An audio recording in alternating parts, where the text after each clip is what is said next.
Benvinguts al Ningú no és perfecte. Aquesta setmana us portem un programa doble de cinema. El contingut principal estarà centrat en Predator Badlands. Començarem amb una part sense spoilers i després entrarem en territori ple de revelacions, perquè realment hi ha molt a comentar. Ens hi acompanyarà, com sempre que els Yaudia passen pel programa, en Francesc Morales. Tancarem amb una ressenya de Cold Stealing, la nova pel·lícula de Darren Aronofsky. En aquest cas, hem optat per fer-la tota sense spoilers perquè creiem que molta gent encara no l'ha vista i volem animar-vos a recuperar-la. No desvetllem cap gir important. Ens hi acompanyarà la Marta Sanz. Qui us parla en la presentació i direcció del programa, l'Ignasi Arbat. Us recordo que podeu subscriure-us i escoltar tots els programes a iVoox, així com a Apple Podcast, Amazon, Spotify, YouTube i Patreon, si en sou mecenes. A la web ningunoesperfecte.cat trobareu els canals de podcast i el blog amb les nostres crítiques de cinema. Ara també en vídeo, disponibles tant al blog com al nostre canal de YouTube, @ningunoesperfecte, que, per cert, podreu trobar en format vídeo la part del programa d'avui de Predator Badlands. A les xarxes socials ens trobareu a Instagram, Twitter, Facebook, Threads i Blue Sky. Per contactar amb nosaltres, ningunoes@outlook.com. Abans d'entrar en matèria, us recordo que el dijous 4 de desembre comença la 15a edició de la Cucullonet, el Festival de Cinema Fantàstic i de Terror de Girona. Trobareu tota la programació a la seva pàgina web. No obstant això, m'agradaria destacar alguns actes. L'inaugural, dijous 4 a les 7 de la tarda, on en David Callahan Ruiz, en Paco Cabero i un servidor farem una xerrada sobre Mad Doctors que precedirà la projecció de Reanimator en la celebració dels 40 anys del clàssic. Us convido a passar-hi i a saludar-nos. Serà dijous 4 a les 7. Probablement també ens trobareu dijous 11 a la projecció del documental Aquel último tiburón d'Àngel Sala i Víctor Matellano i a la xerrada i projecció de El Dia de la Bèstia en el seu 30è aniversari. La resta de dies, a partir de les 8 del vespre, gaudireu de les projeccions de curs, tot plegat a l'Auditori de la Mercè de Girona. I ara sí, el viatge pel fantàstic d'aquesta setmana el començarem en un planeta molt llunyà i ple d'éssers que ens volen matar i l'acabarem fent una volta amb un Toyota Celica per Queens. Comencem!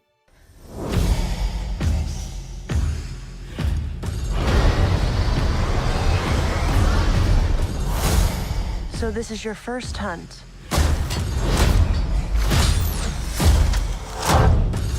And you've come to the most dangerous planet in the universe.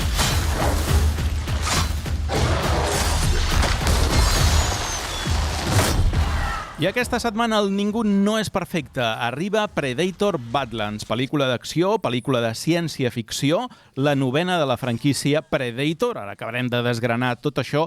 I per parlar de Predator tenim el nostre caçador, en Francesc Morales. Què tal, Francesc, com estàs? Molt bé, una vegada més, parlant aquí dels Yautja.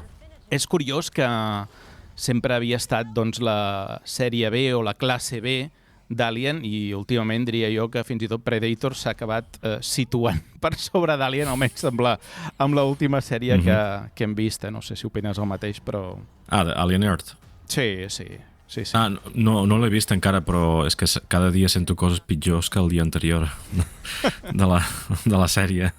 Per això t'he dit que la Predator, escolta, s'està situant en una molt bona posició. De fet, abans de començar, Francesc, fem una mica de cronologia, si et sembla bé, del que és la pròpia saga, per situar-nos o situar també els nostres espectadors. Hem de dir que la cosa comença amb la pel·lícula original, la protagonitzada per Arnold Schwarzenegger, l'any 1987, que també està ambientada el mateix any, el 1987.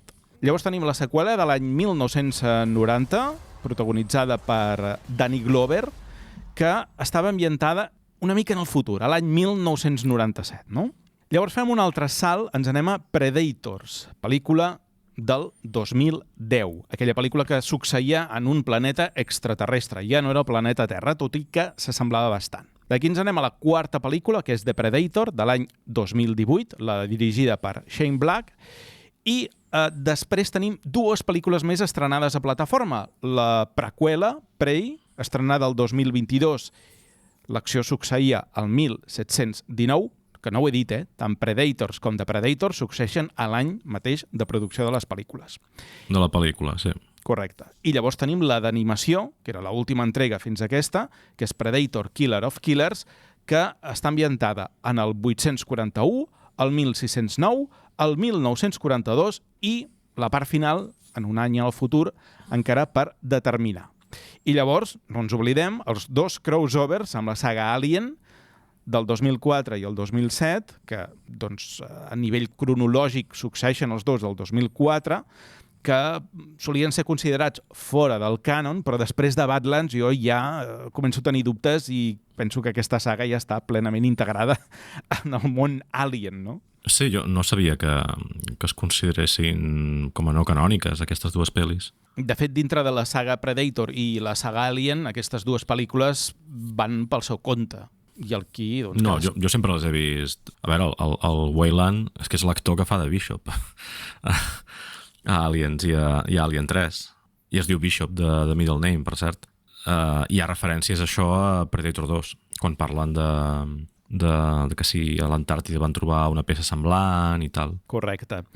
Bé, en aquesta última Badlands no indica l'any en què ens trobem, clarament està ambientada en el futur, de fet és més en el futur del que hem vist en qualsevol altra pel·lícula de la franquícia i de fet ens ho fa pensar el fet que tinguem a Weyland-Yutani com a empresa que explora l'espai, etc, no? És a dir, bueno, i de fet a la pel·lícula fa una cosa bastant semblant el que fa Weyland-Yutani a la sèrie Alien Earth, no? Aleshores, tot i que s'ha de dir que van voler evitar xocs amb aquesta sèrie, no? Tot i que vaja, el que fa Weyland-Yutani és anar a planetes alienígena, agafar espècies extraterrestres i portar-les a la Terra. Això és el que veiem que fa Alien Earth i una cosa semblant aquí també fan aquesta pel·lícula Badlands. Sí, ha d'estar situada perquè la gent es faci, jo què sé, una idea fins i tot a nivell estètic. És com Prometheus, no? És aquesta Alien Coven, Prometheus, estil de fauna i de flora, no? Que ens trobarem a Predator Badlands. Per tant, ha de ser això que és finals del segle XXII o una cosa així, no? Si no m'equivoco. Clar, en aquesta pel·lícula sí que l'únic que ens ha dit el director és que l'acció succeeix... o sigui, tot el que ha passat a Predator, tot el que ha passat abans, és abans. És a dir, no és que hi hagi alguna cosa estranya en aquest sentit. Ara, davant del final de Killer of Killers, no? Que està també ambientada en un futur indeterminat, aquest futur indeterminat d'aquesta pel·lícula d'animació és abans o després de Badlands, això ja queda una mica en el misteri, no? Però bé, repassada la cronologia, Francesc, què t'ha semblat Predator Badlands, que és la cosa important que venim a parlar? A mi m'ha encantat. Jo no volia que s'acabés la pel·li. M'esperava una cosa diferent, una cosa pitjor, com sol ser el cas. Jo m'esperava... Tu te recordes aquella pel·li d'en Dennis Quaid? Allò, Enemigo Mío, una cosa així. Sí, i tant, un clàssic de l'època. Jo m'esperava una cosa així i només això. És a dir, m'esperava una buddy movie en un altre planeta i punt, no? I ja des del principi em dona molt més del que el tràiler prometia. I de fet no para. O sigui, la pel·li... Jo no m'espero les coses que apareixen a la pel·lícula perquè el tràiler m'ha enganyat, i m'ha enganyat bé en aquest sentit. Per tant, sí, la pel·lícula m'ha encantat. De fet, està tranquil·lament top 3 de la saga Predator per mi. Sí, jo et compro exactament la teva opinió. De fet, crec que és una pel·li de diversió pura i dura en aquest aspecte, que això lliga bastant amb la pel·lícula de la saga. Incorpora elements de comèdia i humor que fins ara doncs, no tenia, i jo crec que és la pel·li més blockbuster que mai s'ha fet a la saga. I tot això sent una pel·lícula al mateix temps salvatge, perquè ho és accessible per al nou públic. Qui no hagi vist mai Predator veu aquesta primera i jo crec que li encanta.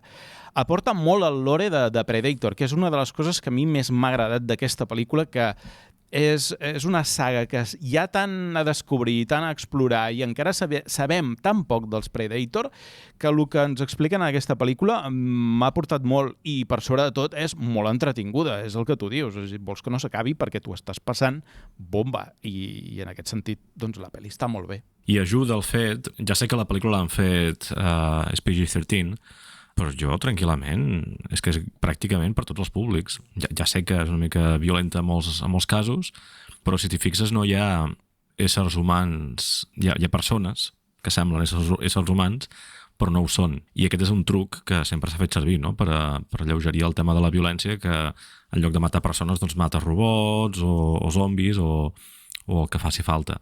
I aquí ho aconsegueixen. I és que pràcticament la recomanaria, home, no, nens de 5 anys potser no, però tranquil·lament, menors de 13, no hi veig cap problema. No sé com van les... allà on estàs tu, també es fa això als menors de 13 o com va? No, funciona diferent, però tampoc és tan obligatori com, per exemple, és als Estats Units, no? O que determina... Sí. Aquí la gent ha portat a veure coses que dius que no tocaria i no és que no et deixin entrar al cine. Sí. Tot i que els pares a vegades se'ls hauria de revisar la custòdia de segons quines pel·lícules portar les criatures. Però bé, aquí ningú prohibeix res. No sé si us ho he comentat mai, però aquí, si més no, aquí a Charleston, i on estava abans, a Alabama, no poden haver-hi menors de 17 o de 18 anys, crec que de 17, sols al voltant del cinema a partir d'una determinada hora. Han d'estar acompanyats han de tenir un chaperone, no? Una persona que els acompanyi, un adult. Que bé, que divertit. Però no a la sala, o sigui, al voltant ja de la sala. Ja, és allò com els perímetres aquests, no? No fos cas que entri un menor en un cinema i li passi qualsevol cosa, no? Com passa a la sèrie d'It, per exemple. És igual, no me'n vaig de qüestió. Parlem del director, que és aquest Dan Trachtenberg, que hem d'explicar que gràcies a la bona rebuda, no? I l'inesperat èxit en certa mesura també de Prey, van confiar en ell per donar nova vida a una franquícia que estava literalment morta, no? És a dir, Disney adquireix això perquè adquireix Fox i de rebot arriba Predator i de fet triga un temps, no?, a posar-s'hi. I aquest senyor, doncs el Dan Trachtenberg, que és qui actualment guia la saga, hem vist 2 projectes aquest any, com deien, Killer of Killers, que en gran part doncs, és una preqüela, i llavors aquest Killer of Killers, que ell no ha dirigit en solitari, sinó que ha codirigit juntament amb Josh Whedon, perquè ell doncs, estava destinant els seus esforços principals en Badlands, que és la pel·lícula que estava produint i rodant alhora, no?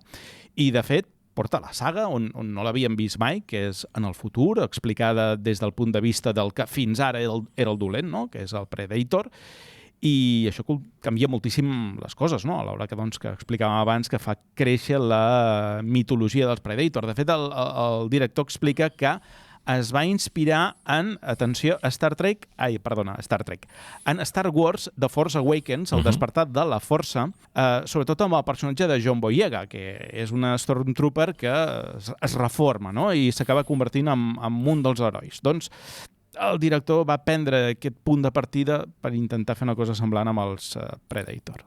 És que jo tenia, des del primer moment, vibracions de Star Wars, quan mirava Predator Badlands. I no només al principi, sinó en diversos moments tenia aquest punt d'un Star Wars adult, com hem vist en els darrers anys. No, perfectament. De fet, a mi, aquest director és com aquell nen que, no sé, li han dit, mira, nen, cuida't de la botiga de llaminadures i fes el que... O la botiga de joguines i el nen doncs, el deixen allà sol i agafa les joguines i, escolta, no? I en aquest cas li han donat un bon pressupost, un pressupost molt alt, el més alt que ha tingut, o dels més alts que ha tingut la franquícia. Jo diria que és la pel·lícula més cara. No he acabat d'investigar, però diria que sí. I ha pogut fer també la seva pel·lícula més ambiciosa, perquè aquest senyor, a banda doncs, de Prey i aquesta pel·lícula Badlands, l'altre que té són televisió, em sembla que ha dirigit algun capítol de The Boys, coses d'aquestes, i llavors té aquella pel·lícula que no està gens malament, la de 10 Cloverfield Lane, aquella protagonitzada per John Goodman, que també és una pel·li de baix pressupost i tal, però que de monstres, també, i que està molt bé aquella pel·li, també. Aquesta, a Predator Killer of Killers, no va arribar als cinemes, però Prey va anar a les sales també o no? No, tampoc. Era aquella època pandèmica i es va estrenar directament a Disney+. Sí. Clar, llavors aquesta és la primera que va a sales des de Predator, no? Aquella del 2018 o així. Sí, correcte. Parlem una mica del càsting, Francesc, que en aquest cas tenim a Elle Fanning, que interpreta a dos personatges, a Thea i a Tessa. És una actriu que hem vist, per exemple, en pel·lícules com Super 8 o Malèfica, i més recentment, en un paper una mica més adult, a Complete Unknown. I llavors tenim el personatge de Dec, que és Dimitrius Schuster Koloamatangi. Un nom així una mica complicat, que aquest senyor és especialista d'escenes de risc i es posa en la pell del Predator. A partir d'ara li direm Dimitrus, si em perdoneu, perquè és un nom molt llarg. I curiosament també posa la veu al pare de Dec. O sigui que és un altre actor, però sí, li posa la veu. De fet, aquest actor diu que agraeix, o sigui que fins ara sempre han tingut algú dintre del vestit de Predator, cosa que està molt content, diu que en Dan pugui mantenir aquesta tradició dins de la franquícia, tot i que explica que és esgotador pel cos, perquè suava a bots i barrals, de la calor que arribava a fer aquest vestit. Tenim aquelles famoses fotos, no?, de la primera pel·lícula amb un primer Jean-Claude Van Damme, no? És que estava pensant en això ara. Sí. És que estava pensant, m'he d'apuntar en algun lloc de trobar un altre cop el vídeo. Tu l'has vist, no? Sí, tant que l'he vist, sí. És un clàssic, sí. I sobre, en aquest cas, el personatge d'Elle Fanning, ella explica que va mantenir les seves cames en una faixa i mitges blaves pràcticament tota la pel·lícula, no? Perquè és un personatge que li falten les cames i que està tota la pel·lícula, diguéssim, que només veiem de mig cos, no? De fet, aquest actor, el Dimitrius, que comentàvem ara, que fa de Dec, que li diuen que és el Yautja més baixet, potser serà el més baixet que hem vist en el cinema, però l'actor fa 2 metres 21 centímetres d'alçada, que no és el que qualificaríem nosaltres de baixet, precisament. No sé si dintre de la raça del Yautja, 2 metres 21, doncs... Però sí que sembla baixet quan tu veus la pel·lícula, que té mèrit, perquè el tio, repeteixo, 2 metres 21. Sí, baixet i més esquifit. Té fins i tot la característica aquesta calavera, no? Aquest crani tan característic dels Yautja, el té com més estret, també. No sé si fins i tot li falten dents. Té menys dents del que tenen altres membres de la seva espècie. És més prim, sembla més baixet, menys musculós, també. El cabell, o sigui, el crani el té com més allargat i esclafat, com aquesta idea d'alienígena vinculada a cultures ameríndies, no? Com hem vist en altres productes. És com el veig jo, aquí a Dec. Amb aquestes rastes, no?, també tan característiques dels Predators. Sí, però les rastes que ell té li surten només d'un punt concret del crani. En lloc de tenir-les al voltant de la corona, les té només al darrere, o cap endarrere. O sigui que crida molt l'atenció de com és de diferent, ell. Sí. Una elecció curiosa de càsting, que aquesta qui l'hagi vist en versió original no se n'haurà donat compte, però l'expliquem nosaltres aquí, que és la veu de l'ordinador de bord de la nau de Quay, que és el germà de Dec, pertany a Matt i Ross Duffer, que són els directors i showrunners de Stranger Things. Per què Dan Trachtenberg ha escollit aquests directors per posar la veu a l'ordinador de bord? Doncs els hi ha tornat la referència. Quina és la referència? No només que tant Predator com Stranger Things, Predator perquè és de l'època dels anys 80, no? Però Stranger Things, que sí que ret homenatge a la cultura dels anys 80 i succeeix la sèrie als anys 80, hi ha un personatge a Stranger Things que es diu Jim Hopper, que és el xèrif, però, sí, recordeu, a Predator també hi havia un personatge que es deia Jim Hopper, que era un dels soldats escorxats a la pel·lícula del 1987 d'Arnold Schwarzenegger. Aleshores, doncs diguéssim que li han tornat a favor els Duffer. I també el nom del poble, em penso que és un personatge, no?, de Hawkins. Crec que és un dels personatges de Predator. Ostres, sí, podria ser. Ara m'has fotut. Però sí. Ara t'ho busco. Ara ho busquem. Perfecte. I am constantly drawn to tales of the underdog with something to prove. Deck is from a clan that allows no weakness. He finds himself exiled on the most deadly planet in the galaxy, where his only way to prove his worth is to hunt down the unkillable creature. The Predator character in this movie demands a performance far beyond anything we've ever done before. Doncs, mentre busquem això, Francesc, comentem alguns detalls de producció. Explicarem que la pel·lícula al febrer de 2024 és quan s'anuncia que tindrem aquest Predator Badlands, que serà dirigida novament per Dan Trachtenberg, que ja havia dirigit i coescrit Prey l'any 2022. Ell no escriu Badlands en solitari, sinó que l'ha escrit en Patrick Eason, que és també autor del guió de Prey. El director ha citat influències estilístiques i temàtiques d'obres de Frank Frazetta i Terrence Malick i també de pel·lícules que jo crec que ens vindran molt a la memòria i que algunes potser ja ha citat o algunes que estan pendents de citar, com Conan el Bàrbar, Mad Max 2, el llibre d'Eli, i afegeix així els westerns en general de Clint Eastwood i el videojoc Shadow of the Colossus del 2005. No sé, estaries d'acord amb tot això?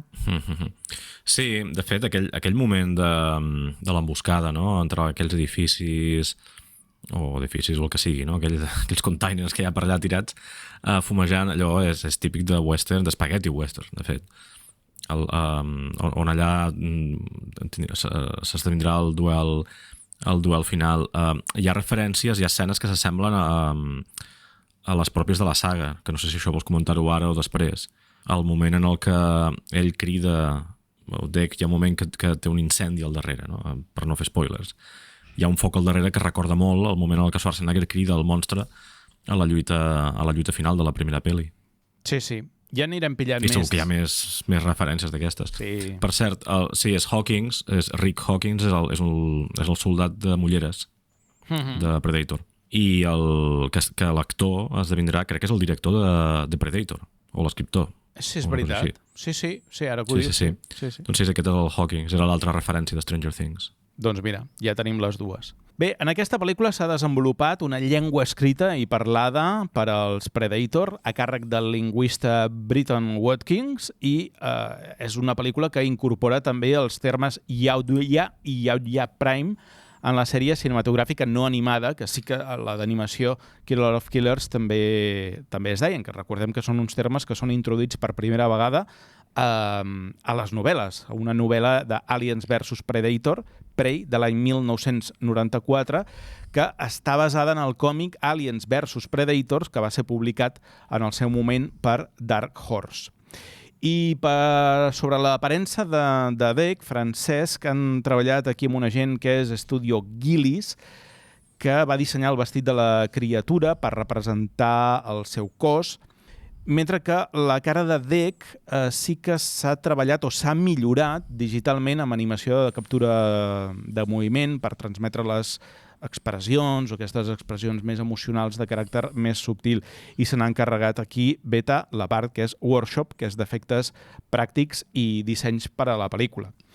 El rodatge principal va començar a Nova Zelanda el 27 d'agost del 2024, va acabar a finals d'octubre, i hem de dir que Jeff Cutter va ser el director de fotografia després d'haver treballat prèviament amb Trachtenberg a Prey. I sobre els efectes generats per ordinador, hem treballat aquí un grapat de companyies, de les més importants i conegudes, Industrial Light and Magic, Beta, en aquest cas Beta FX, i Framestore, i unes quantes més que no esmentarem. I, segons el director, cada pla de la pel·lícula va requerir treball d'efectes visuals. O sigui, no hi ha hagut pla en què no n'hi hagi hagut. I, per altra banda, hem tingut una banda sonora composta per Sarah Schagner i Benjamin Wallfish, que ja havien compost la banda sonora després d'haver treballat respectivament amb Trachtenberg, a Prey i a Predator Killer of Killers. No sé si vols comentar alguna cosa arran de tot això. Sí que a vegades al principi de la pel·lícula que això també els ha quedat molt guai, no?, com diríem antigament. Si t'hi fixes, la pel·lícula comença i al cap d'una estona surt el títol. Sí, una força estona més, inicial. Sí, és com una mena de curtmetratge, no? La lluita entre el... que podria ser... Recorda una mica les historietes de Killer of Killers. És la lluita de Dec amb el seu germà i aquí sí que es nota que hi ha com potser un excés de digitalització, d'animació. Els salts que fa són massa plàstics. O sigui, es nota una miqueta en aquest primer punt. Correcte. Parlem dels còmics perquè hem de dir que hi ha un còmic preludi vinculat a la pel·lícula que succeeix abans dels esdeveniments que se'ns narra aquest Predator Badlands, un còmic que ja està publicat als Estats Units, de la mà de Marvel. Aquí encara no l'hem vist, però mira, coincidències d'aquelles. Aquí el que s'acaba de publicar o el que s'ha publicat coincidint amb l'estrena de la pel·lícula és el Predator versus Spider-Man. Per tant, no tenim la preqüela, però sí que tenim, doncs... És canon, això? És canon? Bueno, jo diria que no. Canon és el que es veu en imatges. L'altre és ja... Pues... No, jo sé. No sé, el dia que Marvel...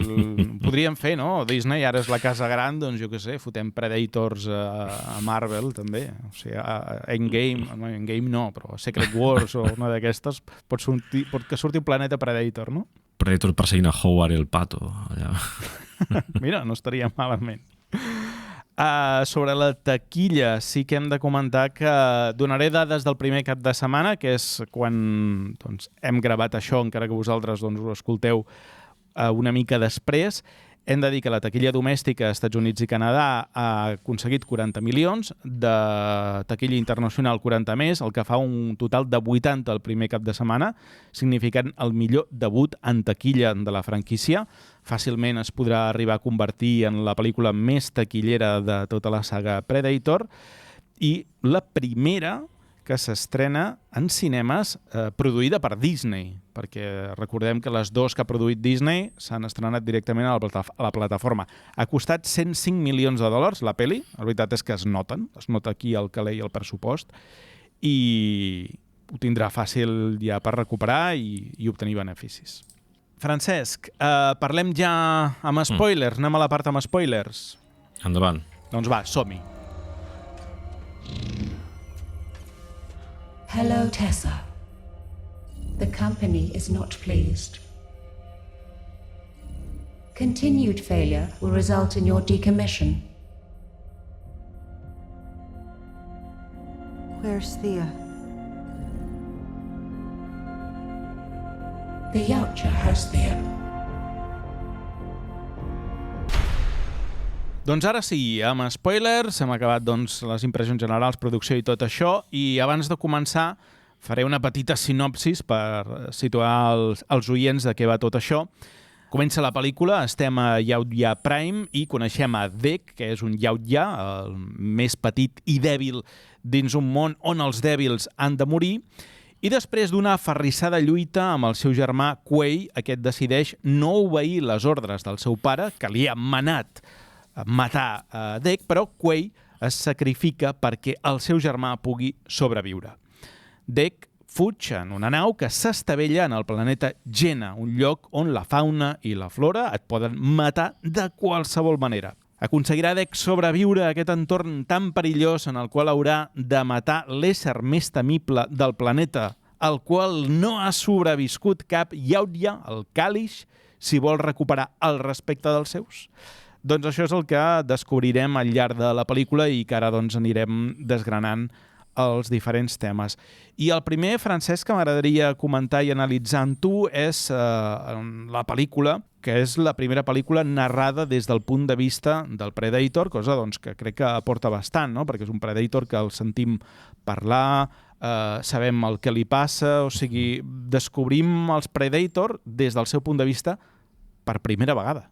Tard o d'hora això havia de passar. De fet, ja amb Alien vs Predator, tu ja veus un Predator que es va fent una miqueta aliat o accepta com a aliat una noia, no? En aquest cas la supervivent humana de tota aquella tropa que se'n van a l'Antàrtida, i a poc, si te recordes a Predators, ja tenim un Predator que té codi genètic humà, perquè intenta ajudar els humans, intenta avisar-los de que no sé què. Tant Predators com The Predator juguen amb aquesta idea de que els Yautja estan en una mena de guerra civil constant entre ells, i això a mi sempre em feia pensar des d'aquell moment que tard o d'hora acabaria passant això. El que em feia por era com ho farien, no? I em feia por, per exemple, que de cop i volta comences a parlar anglès, el Yautja. Aquí ho han resolt molt bé, gràcies a que hi ha un androide, que l'han resolt a la Star Wars, no? Una altra referència a la Star Wars o a la Star Trek, jo aquí diria, perquè això no deixa de ser un traductor universal, no? En certa estava pensant en C3PO perquè si et fixes el Fanning acaba penjada d'un cistell com el C3PO quan li falten peces. Sí, però que està penjat del Chewbacca. Sí, això sí, correcte. I que en C3PO va parlant amb gent que parla en l'idioma que sigui, quan dic gent també màquines, i ell parla en anglès. Però vaja, Star Trek segur que també passa el mateix. És que no conec tan bé l'univers de Star Trek, perdona, Ignasi. Pues això ho hem d'arreglar, Francesc. No, però més que res ho dic, o sigui, ja que has tret el tema de l'idioma, ho comento, no? O sigui, és com una mena de traductor universal que fa que nosaltres puguem sentir a Elle Fanning parlant anglès o l'idioma que sigui i que estigui doblada a la pel·lícula, el Yautja continuï no parlant anglès, o sigui, continuï parlant el seu idioma i els dos protagonistes s'entenguin. A Star Trek sí que al final tots acaben parlant anglès a través del traductor universal, però clar, aquí la gràcia de la pel·lícula és que tu tinguis el Yautja parlant Yautja tota la pel·lícula i que ella l'entengui, no? Perquè, bueno, hi van jugant amb el tema aquest dels subtítols, que abans ho he comentat una mica així per sobre el tema de l'idioma, no? Hem de dir que diré que és per primera vegada que sentim tanta estona parlant Yautja, fins al punt doncs, que s'ha creat una llengua. De fet, el director va contractar el lingüista Paul Frommer, que també va desenvolupar la llengua Na'vi per la franquícia Avatar de James Cameron. Sí, o sigui, sens dubte és el moment en què la pel·lícula en la que de llarg, de fet, o sigui, fins que no apareix el personatge d'Elle Fanning, al cap de molta estona de la pel·li, tota l'estona estan parlant en el seu idioma. Sí. Llavors, quan surten androides, Elle Fanning i gent de Weyland-Yutani i tot això, ja comencen a parlar, comencem a sentir més l'anglès, no? Però, no sé, tranquil·lament la meitat de la pel·lícula està en aquell idioma. Clar, una de les coses també interessants o de les aportacions grans que té aquesta pel·lícula és que si tu fas el Predator és el protagonista o un dels protagonistes, perquè n'hi ha diversos de Predators, tot i que surten poquet, tu no pots fer que aquest Predator sigui el dolent de la pel·lícula com havia estat sempre fins ara perquè no era el protagonista, no? Més que res perquè la gent o el públic rebutja pel·lícules protagonitzades per dolents, personatges que no hi pot empatitzar. Per tant, has de convertir a un dels Predator, el que tu fas protagonista, en el bo de la pel·lícula perquè el públic pugui sentir empatia cap a aquest personatge. I aleshores acabes fent un Predator simpàtic, que és una cosa que no s'havia fet mai. Aleshores, no sé si ben bé a costa de rebaixar el que és el Predator o no, això ja aquí cadascú pues, que ho decideixi, però jo crec que ho compensa mostrant altres Predators que sí que són els dolents de la pel·lícula, no? I clarament aquí tenim la figura del pare que es manifesta com el Predator que havíem vist en qualsevol de les altres pel·lícules que en imatge real estrenades fins ara, no? Crec que és una decisió arriscada perquè potser no agrada a tothom això, però crec que si tu ho compres i t'agrada, la pel·lícula funciona com una bala, no? És a dir, tu gaudeixes de la pel·lícula i si ets capaç d'entendre aquest joc que ha volgut fer el director i els guionistes i no hi estàs pensant tota l'estona, perquè al final dius, bueno, entro, me n'oblido i tal, vaig gaudir de la pel·lícula, tens, com dèiem abans, una de les pel·lícules més entretingudes de tota la saga i que també té aquest avantatge, que és en part del que comentaves tu abans, Francesc, que també pot connectar amb un públic molt més ampli del que fins ara veia Predator, no? És a dir, el públic que veia Predator, doncs, un públic més aviat doncs, adult, aficionat a les pel·lícules de sèrie B, a pel·lícules d'acció violenta, i en canvi aquest és el que tu deies, és que gairebé pots quasi portar a la mainada o anar a veure-la en família, la pel·lícula, no? Sent igual de salvatge que les anteriors. Ja, però, clar, és salvatge contra què? Contra animals que semblen rinocerons, plantes... Pot ser molt violent quan maten un androide, però clar, el maten en plantes en molts moments, no? No hi ha situacions... I a més queda clar que són androides, no és com a, no sé, Alien, que t'ho amaguen durant un temps. Fins i tot quan arreglen els androides deixen clar que no són humans, no els acaben d'arreglar del tot, segurament per aquest motiu. A més té un punt, en el sentit de per jugar a favor la carta aquesta que és gairebé per tots els públics, té un punt que recorda molt les pel·lis aquestes dels 80, Monster Squad, Goonies, la típica nena que es fa amiga d'un gos i han de salvar no sé què, que era molt habitual d'aquella època, no? De la nostra època de petitets, en la que crees un grup d'amics que normalment no serien amics, s'han d'ajudar per a complir una missió superior a ells, i al mateix temps donen missatges d'empatia cap a la conservació de la natura, etc. Que això clarament està present en aquesta pel·lícula i a mi m'ha encantat això. Feia temps que no ho veia. A mi m'ha agradat tant com Megan 2 en el mateix sentit, no? Perquè m'ha recordat de pel·lícules que eren d'aquella època, no? De finals dels 80, principis dels 90, on això, no? On el que tu havies de fer era complir la missió i de tant en tant deixar anar missatges. No que hi hagi un personatge que gairebé trenqui la quarta paret i m'expliqui coses sobre això. Clar, perquè, o sigui, a veure, aquí la feina que ha hagut de fer el director, el d'en Trachtenberg, per mantenir el PG-13 que tu comentaves abans, sense renunciar a la brutalitat de Predator. És a dir, Predator ha de ser una pel·lícula brutal. És la seva identitat i si fas això sí que et carregues la franquícia. Però tu vols que la vagi a veure un espectre de públic més alt.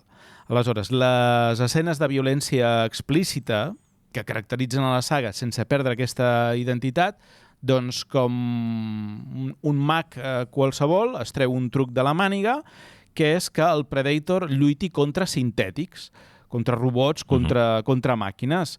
Aleshores, com bé sabrà el públic d'Alien, que coneix els éssers artificials, els sintètics que tenen aparença humana, però en el fons són màquines. I en lloc de sang tenen aquest líquid blanc.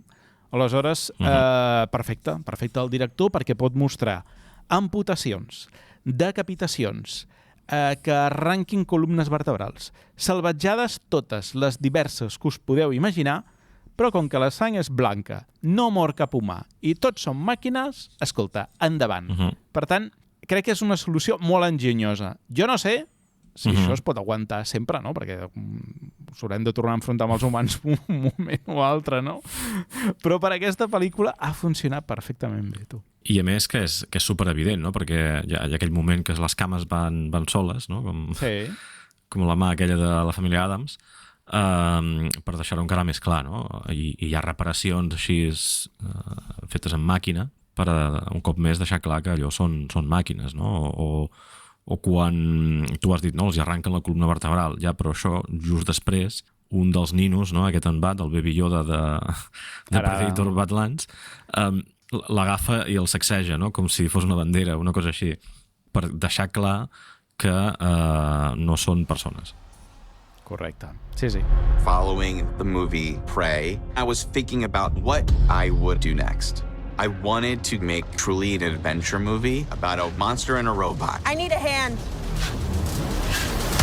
And then it was like, oh, I know some people that make robots. The Weyland-Yutani Corporation from the Alien franchise that has linkage to the Predator franchise. Thea is a Weyland-Yutani synth. Her model knows Genna very, very well.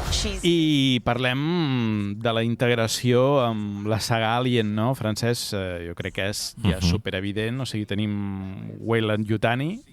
El Fanning, el seu personatge, o els seus dos personatges són sintètics de Weyland-Yutani, la corporació terrestre aquesta que envia naus que topen amb els xenomorfs a la franquícia. De fet, el logo de Weyland-Yutani és omnipresent i apareixen totes les naus de la pel·lícula, i la cosa va més enllà de veure un crani d'un xenomorf, com passava a Killer of Killers, no? Perquè Weyland-Yutani, a més, és fonamental en la trama, no? És a dir, té un sentit narratiu, i aleshores això sí que ja és un món ja més que compartit.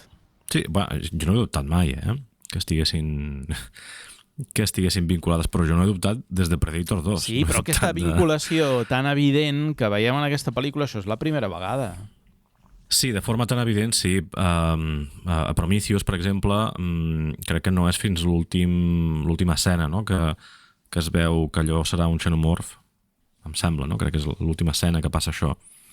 Però clar, si tan clar, com això no hi havia. Hem pillat diverses referències. No sé si tu, respecte a la franquícia Alien, en recordes alguna. Si no, ho vaig enumerant i anem comentant, si vols. Per exemple, una, els ulls del sintètic de Tia, que allà apareix el logo de Weyland-Yutani imprès en els ulls. Sí.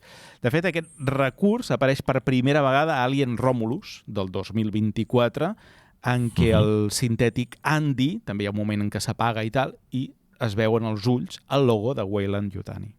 Què més? Un tema també important, que és mentre Tia està interrogant el personatge de Dex sobre la seva nau i, sobretot, interessant, no? El fet de que els Predator tinguin la capacitat de fer viatges subllum, torno a repetir en plan Star Wars o Star Trek i per espai, no? Warp, velocitat warp, tot això, perquè la humanitat encara no ha desxifrat aquesta tecnologia, perquè els viatges els viatges estel·lars que fan els humans és amb criostasi.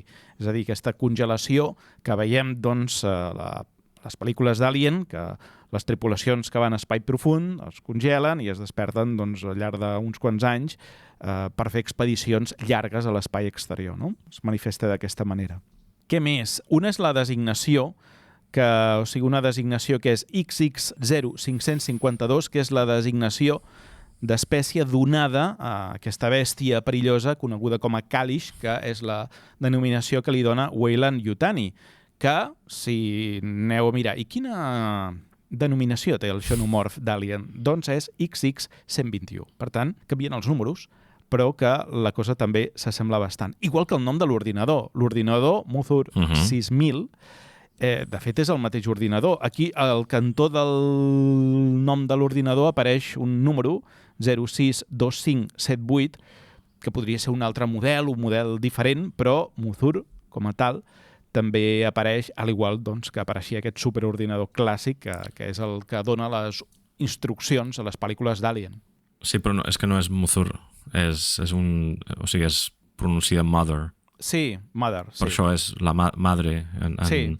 O sigui, en castellà directament li diuen madre, no? És un d'aquests palabrejos, no? que tenim per aquí als Estats Units, que el que fem és modificar l'ortografia, tot i que sonarà més o menys igual. Sí, però s'escriu... Perquè així sembla com més xulo. Sí, li diuen madre, és veritat, en el doblatge, però no s'escriu mother, és Muthur. Exacte. S'escriu de manera diferent, però sonaria igual si es pronunciés a l'anglesa. O sigui, Muthur, tal com ho he pronunciat jo, és fatal, però és perquè la gent ens entengui. Però és jo de fet ho he entès al principi. Vale. Tu m'has entès. Al principi he pensat, està parlant d'un altre ordinador que jo no recordo ara, és el que he pensat jo. No, és mother, el que passa que, clar, la U o la O sona en molts contextos angloparlants, i llavors la E, si la pots tenir o no, perquè al cap i a la fi THR, tard o d'hora hauràs de posar-hi una vocal i normalment es fica aquesta E o pràcticament neutra que hi ha entremig, però sí, i ja és així a Alien, Alien ja no es diu Mother, M-O-T-R, no, es diu Mother, això que has dit tu. Sí. Sí. No, ho he dit perquè... I clar, això és d'Alien. Ho he dit perquè la gent que veiés a la pantalla, és que tu llegeixes Muthur, no? Vull dir, Muthur, que és com de Lovecraft o alguna cosa. Exacte, no? Però és Mother, madre, que li diuen a la doblatge. Correcte. Sí, és com 1.000 exemples que hi ha aquí. Llavors, els dos sintètics Tia i Tessa treballen per la divisió d'armes biològiques de Weyland-Yutani i, de fet, el que volen és aprofitar aquestes capacitats regeneratives del Kalish, doncs, que és aquests objectius, no? Que té aquesta divisió concretament de l'empresa d'agafar o treure extraterrestres per llavors experimentar i agafar aquestes propietats d'alguna manera. També veiem peces i equipaments de la franquícia Alien, com els rifles que havíem vist a Aliens de James Cameron, així com el so, no? De quan disparaven aquestes armes també és present en aquesta pel·lícula. I també... No, d'Alien Romulus. D'Alien Romulus i d'Aliens de James Cameron, també. També en sortien aquests? Sí, jo diria que sí. Jo diria que sí. I l'eslògan clàssic de Weyland-Yutani també apareix aquí a Predator, no? La frase aquesta de construint mons millors, que apareix per primera vegada en l'Alien de Ridley Scott. No, perdona, el Ridley Scott no, Aliens de James Cameron. Sí, l'exoesquelet aquest tan famós, no?, d'Aliens.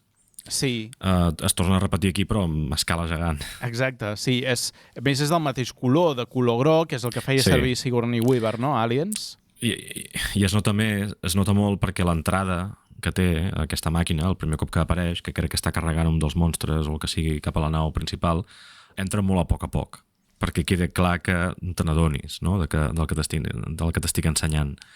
I que cap al final hi ha una lluita que fins i tot a la càmera s'obre, no?, perquè vegis clarament el 1 contra 1 del Kalisk contra l'androide que està pilotant la màquina aquesta, que és com la màquina que es fa servir Sigourney Weaver a Aliens. Sí, correcte.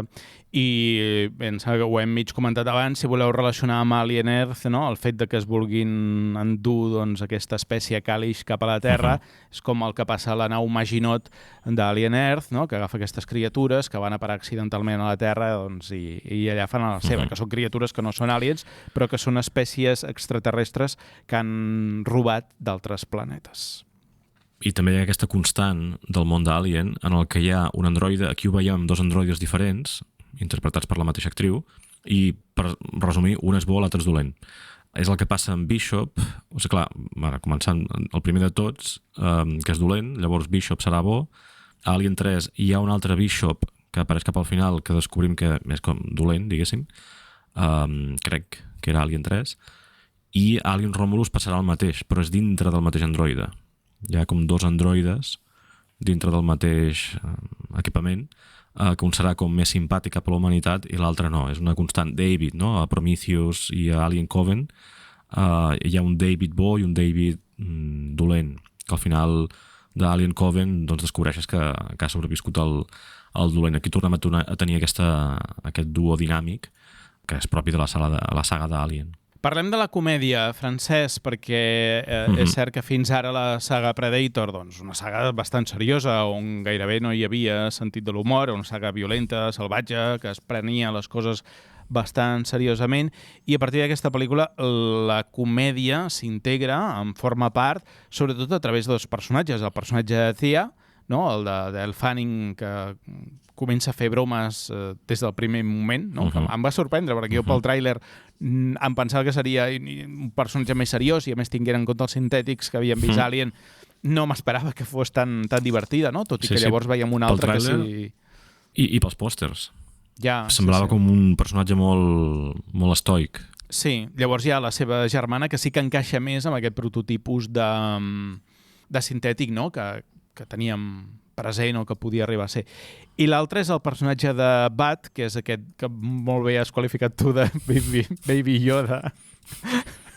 Que de Predator, sí. El Baby Yoda de Predator. No sé, va, a veure, analitzem aquests elements de comèdia, a veure què t'ha semblat, com has vist tot això. Jo, aquí ara descobrirem la màgia de la ràdio, no? Tu ja em vas avisar abans, que tu la vas veure el dia abans que jo, crec. Sí, jo vaig anar el dia de l'estrena, sí. Sí, i em vas avisar, ostres, hi ha elements de comèdia i tant, i vaig pensar, ja hi som. Però no, perquè estan col·locats de manera que són útils. És a dir, aquell moment, no?, en el que ella s'està arreglant les cames, mentre fora s'està liant una de cal Déu, i de cop i volta, quan ja està a punt d'acabar de fusionar les cames amb la resta del seu cos, entra no sé què per la finestra o per la paret, i es torna a desmuntar, i ella fa, home, no, allò, come on, típic, no? Això és el típic humor que et trobaves en pel·lícules d'aquestes dels Goonies, no? O de Monster Squad, o Explorers, o aquelles que es feien als anys 80. O fins i tot de The Burbs, no? La de No mataràs al vecino, la de Tom Hanks, aquest tipus de pel·lícules en les que s'ajunten un grup de gent i mentre un està fent la feina, l'altre està intentant a la C3PO, no? Està intentant sortir de la no sé, treure el cap del pou on s'hagi ficat. Aquests punts a mi m'han agradat, no? No hi ha hagut moments de comèdia del tipus...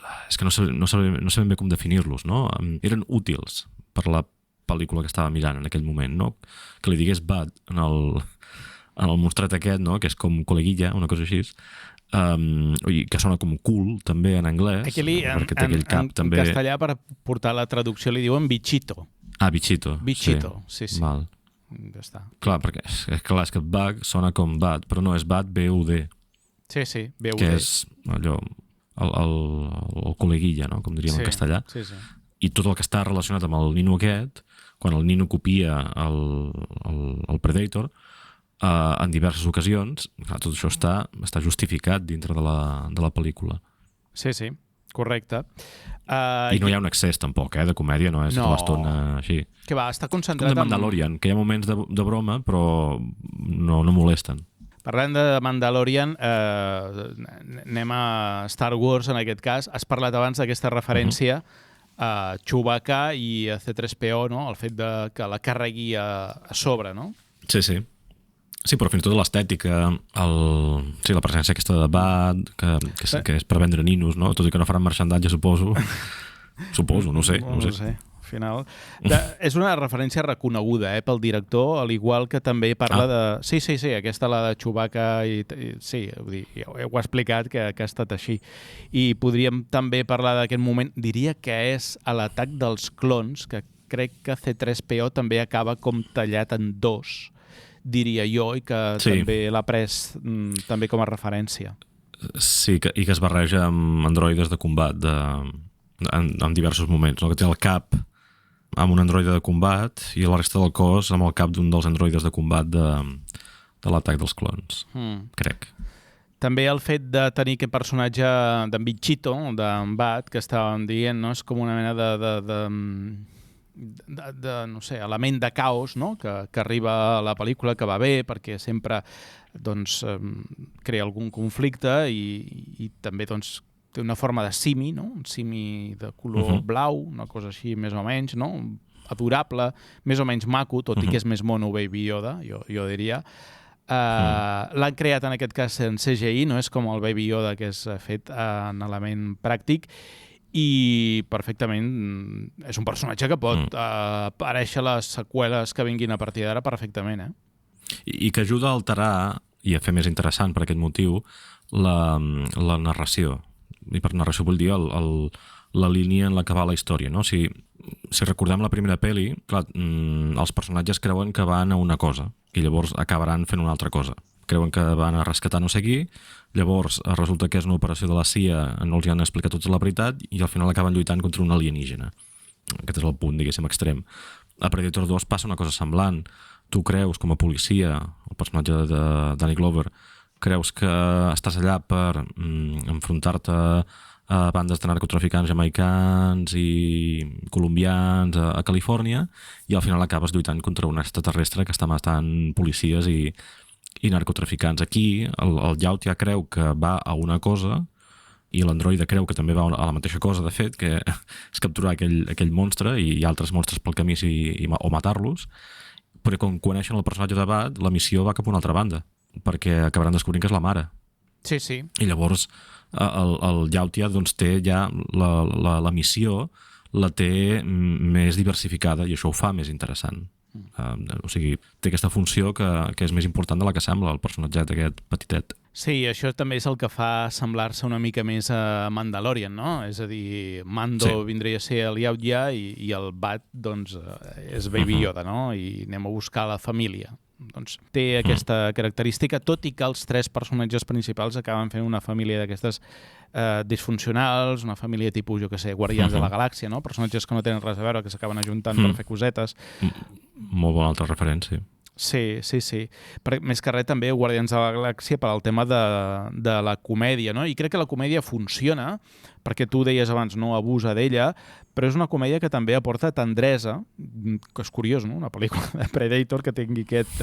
I perquè està feta amb amor i amb el cor i amb carinyo, vull dir, es nota que darrere de la pel·lícula l'ha fet algú que s'estima molt tot això, no? I aleshores... Bueno, doncs aquesta família, tu acabes sent el quart membre, no? Com a espectador, que te la vas mirant des de fora i que estàs doncs, en el seu equip, no? I que tots tenen certes coses en comú, no? Sobretot entre el personatge de Bat i el Yao-Ya, doncs, tenen aquest punt de que la família, doncs, un s'ha quedat orfe, l'altre, doncs, com aquell que diu no té família, no? O està una mica sol.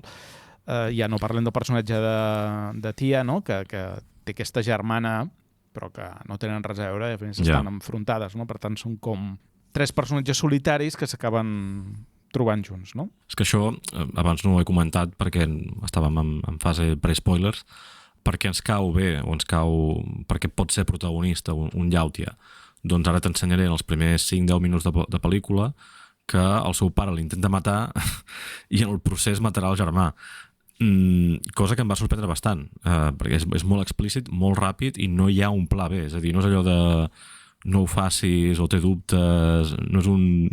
No, de seguida el pare se'l vol carregar i com que veu que no pot es matarà el germà. Aquí aquesta caiguda tràgica de seguida i tan violenta del personatge és el que ens està preparant perquè sigui el protagonista. La pel·lícula, hem de dir que, això no hem comentat, visualment és espectacular. O sigui, a mi m'ha agradat la recreació del planeta, el Yao-Ya Prime. Aquest planeta ple de plantes, etc, en el que van a parar després. Les criatures CGI, bueno, poder crec que és un punt millorable, és a dir, no està malament, vull dir, estan bé, no és potser el punt fort de la pel·lícula, no en suposen cap problema, però el que m'ha encantat sobretot són els vegetals, o sigui, tot aquest element de vegetació d'aquest planeta funciona molt i molt bé. I a més tenim una escena que ens retrotrau directament a la primera pel·lícula, Francesc, i a Prey diria que també hi ha una escena que és gairebé calcada, no?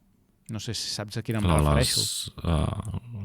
Les lianes, quan van d'arbre en arbre? O... No, em refereixo a l'escena aquella que veiem el personatge de Dutch, Arnold Schwarzenegger, i de la natura que té al voltant a la selva, doncs va fabricant les seves armes, no? Ah, sí. El mateix feia anar-ho a Prey, i aquí li veiem fer el Yao-Ya amb totes les plantes del planeta, no? Que un cop diguéssim, totes les plantes l'han atacat amb ell sap ara de què van i les aprofita per plantes i també hi ha algun insecte, alguna història d'aquestes, no? Sí, com a arma. Animal, sí. Com a arma. Sí. Agafa aquella mena de llimac o serp que llença dards o no sé què fa i se'l posa a l'espatlla com seria l'arma pròpia tan icònica del que, vaja, que no s'explica mai, com li donen les ordres, això també. L'arma aquesta la veiem després al final que la té el pare, no? El blàster aquest que té aquí a l'esquena, a l'espatlla. Sí, com tenen tots els Yao-Ya que han passat una fase de prova, no? Però clar, que jo em referia a l'animaló aquell que el porta aquí i que a més hi ha un moment que també fa una cosa molt espectacular del no-res, no? El disparen en el Yao-Ya, a Dec, i l'animal aquell surt en defensa del Dec com si fos el seu animal de companyia des de fa 2.000 anys i atura, o sigui, es sacrifica, però més quan es sacrifica hi ha com una mena d'explosió blava, molt estranya, com si tingués superpoders l'animaló aquest. Ja, però... I llavors el veu allà sucarrimat, no? I dius, val. Pobrissó. Fa pena. Però bé, no és pas això. I també veiem alguns moments... No faran ninos d'aquest. No, jo no ho veig. No és una pel·lícula... Bueno, és una pel·lícula que sí... Bueno, Déu-n'hi-do, clar, n'ha de veure molta gent, però no sé si és d'això, no? També tenim aquests moments de celebració, no? Dels Yao-Ya, d'arrencar cranis i espines dorsals, no? Que aquí li veiem doncs, fer també en el personatge de Dec, en el moment clàssic aquest de victòria de celebració dels Yao-Ya, no? Que tenen aquesta bonica costum tradicional i hi ha un moment que és molt divertit, que és que al final de la pel·lícula, com que el bat aquest, el bichito, li ha vist fer aquesta celebració, li ha també la fa ell, no sé si te fixes, vas adonar que també fa aquesta celebració. Amb parts d'androides. Sí. Vull dir que, bueno, que és divertit, no? És un humor que replica, no? Els gestos que li ha vist fer en el Dec anterior. Sí, home, hi ha un moment que encara és més... que jo crec que aquí vaig riure fins i tot a la sala de cinema quan s'estan preparant per la lluita final. Hi ha un moment que la càmera enfoca a Dec des de l'esquena i la càmera va cap endarrere i es veu com la mateixa pose, no? La mateixa posició, així com estic enfadat però estic preparat al mateix temps, la té també en Bat. Sí. I sembla com una mena de simi ridícul i tots dos estan mirant cap al mateix punt a l'horitzó, que queda com una mena de paròdia de western. Sí, total, el que dèiem, les influències al western. També déu-n'hi-do les coses que agafa de Killer of Killers. De fet, la pel·lícula comença d'una manera molt semblant a Killer of Killers, no? Que en aquella pel·lícula descobrien aquest còdex Yautja, no? Aquesta mena de codi d'honor dels Yautja. Veiem una entrada concreta en la pel·lícula de Killer of Killers i aquí n'hi ha una altra d'entrada d'aquest codi, no? Que se'l van inventant sobre la marxa, jo imagino. No, clar. Bueno, com els Jedis, vull dir. Sí. Llavors també veiem motos, aquestes motos que floten, que també les havíem vist Killer of Killers. De fet, el disseny és exactament el mateix. I una cosa que també em va recordar Killer of Killers, que hi ha un moment d'una escena que veiem també esquelets, veiem una calavera d'un alien, no? Aquí no veiem la calavera d'un alien, o sigui, això és concretament a la nau del germà d'en Dec, que hi ha els trofeus i cranis, no? I trobem una columna vertebral humana, trobem un crani de T-Rex, la qual cosa, doncs, bueno, ens fa pensar, no sé d'on ha sortit aquest T-Rex, però... I hi ha una cosa molt curiosa, Francesc, que això és un detall d'aquests que he hagut d'anar a buscar, perquè jo no em vaig adonar, al moment que vaig veure la pel·lícula, que hi ha un crani de Harvester. El Harvester són els alienígenes malvats d'Independence Day, que... Ai, sí que ho era. Sí. Ostres, és veritat, aquell tan gros, no?, que hi ha a la nau. Sí, correcte. Doncs és... Ostres, està suggerint... que Alien, Predator i Independence Day succeeixen en el mateix món. És el mateix univers, clar, aquí hi ha un problema de cronologia important. No, Jurassic Park ja no podria ser perquè és universal. Però Independence Day ara és propietat de Disney també. Per tant...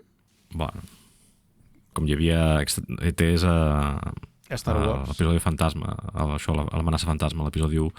No, t'anava a dir una cosa sobre això dels cranis. A veure, jo també puc tenir un crani de tiranosaure, Vull dir, de mentida. No vol dir que l'hagi matat, no, o de mentida o de veritat. Vull dir, si tens el crani... Ara el teu despatx jo puc tenir un crani de moltes coses extingides. No, el despatx seria cridaner, no? Però que no és... O sigui, quan jo el veig en un museu, un crani del que sigui, no m'imagino que el senyor del museu ha viscut 100 milions d'anys i va matar un dinosaure un dia.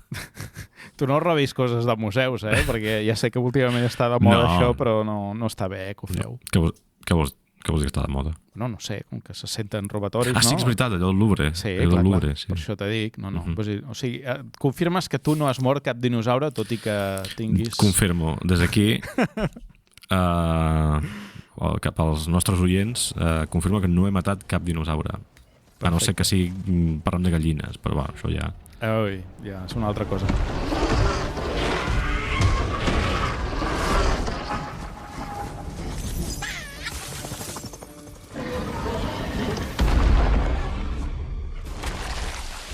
Why'd you stop? Let's get out of here. 警察踢树我。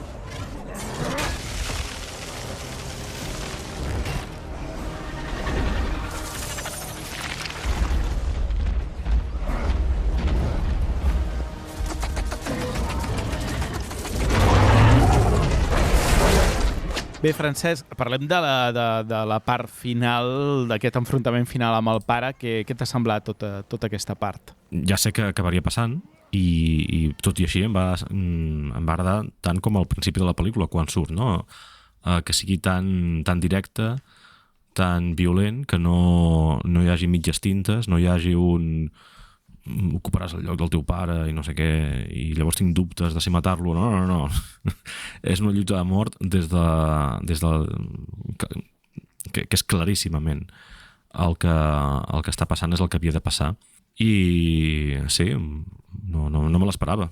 No me l'esperava, la veritat, aquesta com t'ho diria, aquesta crueltat tan honesta que mostra la pel·lícula, perquè el Dec canvia d'opinió, ha de patir molts canvis o moltes converses en aquell planeta, En canvi, el que pateix a Yautia Prime es nota molt que forma part de la cultura d'aquesta espècie alienígena per nosaltres, esclar. I això no canvia perquè no té recorregut perquè hagi de canviar. Això és el que m'ha agradat. Això és el que jo crec que ha passat ja fa massa anys que dura, que els personatges tenen un canvi de psicologia perquè volen agradar o desagradar a l'espectador, en lloc de ser honestos amb la lògica de la pel·lícula. No sé si m'explico. Sí. És a dir, aquesta pel·lícula, no sé, portada uns anys enrere o portada per un altre director o el que sigui, faria una cosa del tipus ai, fill meu, me n'he donat que m'he equivocat. Una tonteria d'aquestes en algun moment determinat. Sí.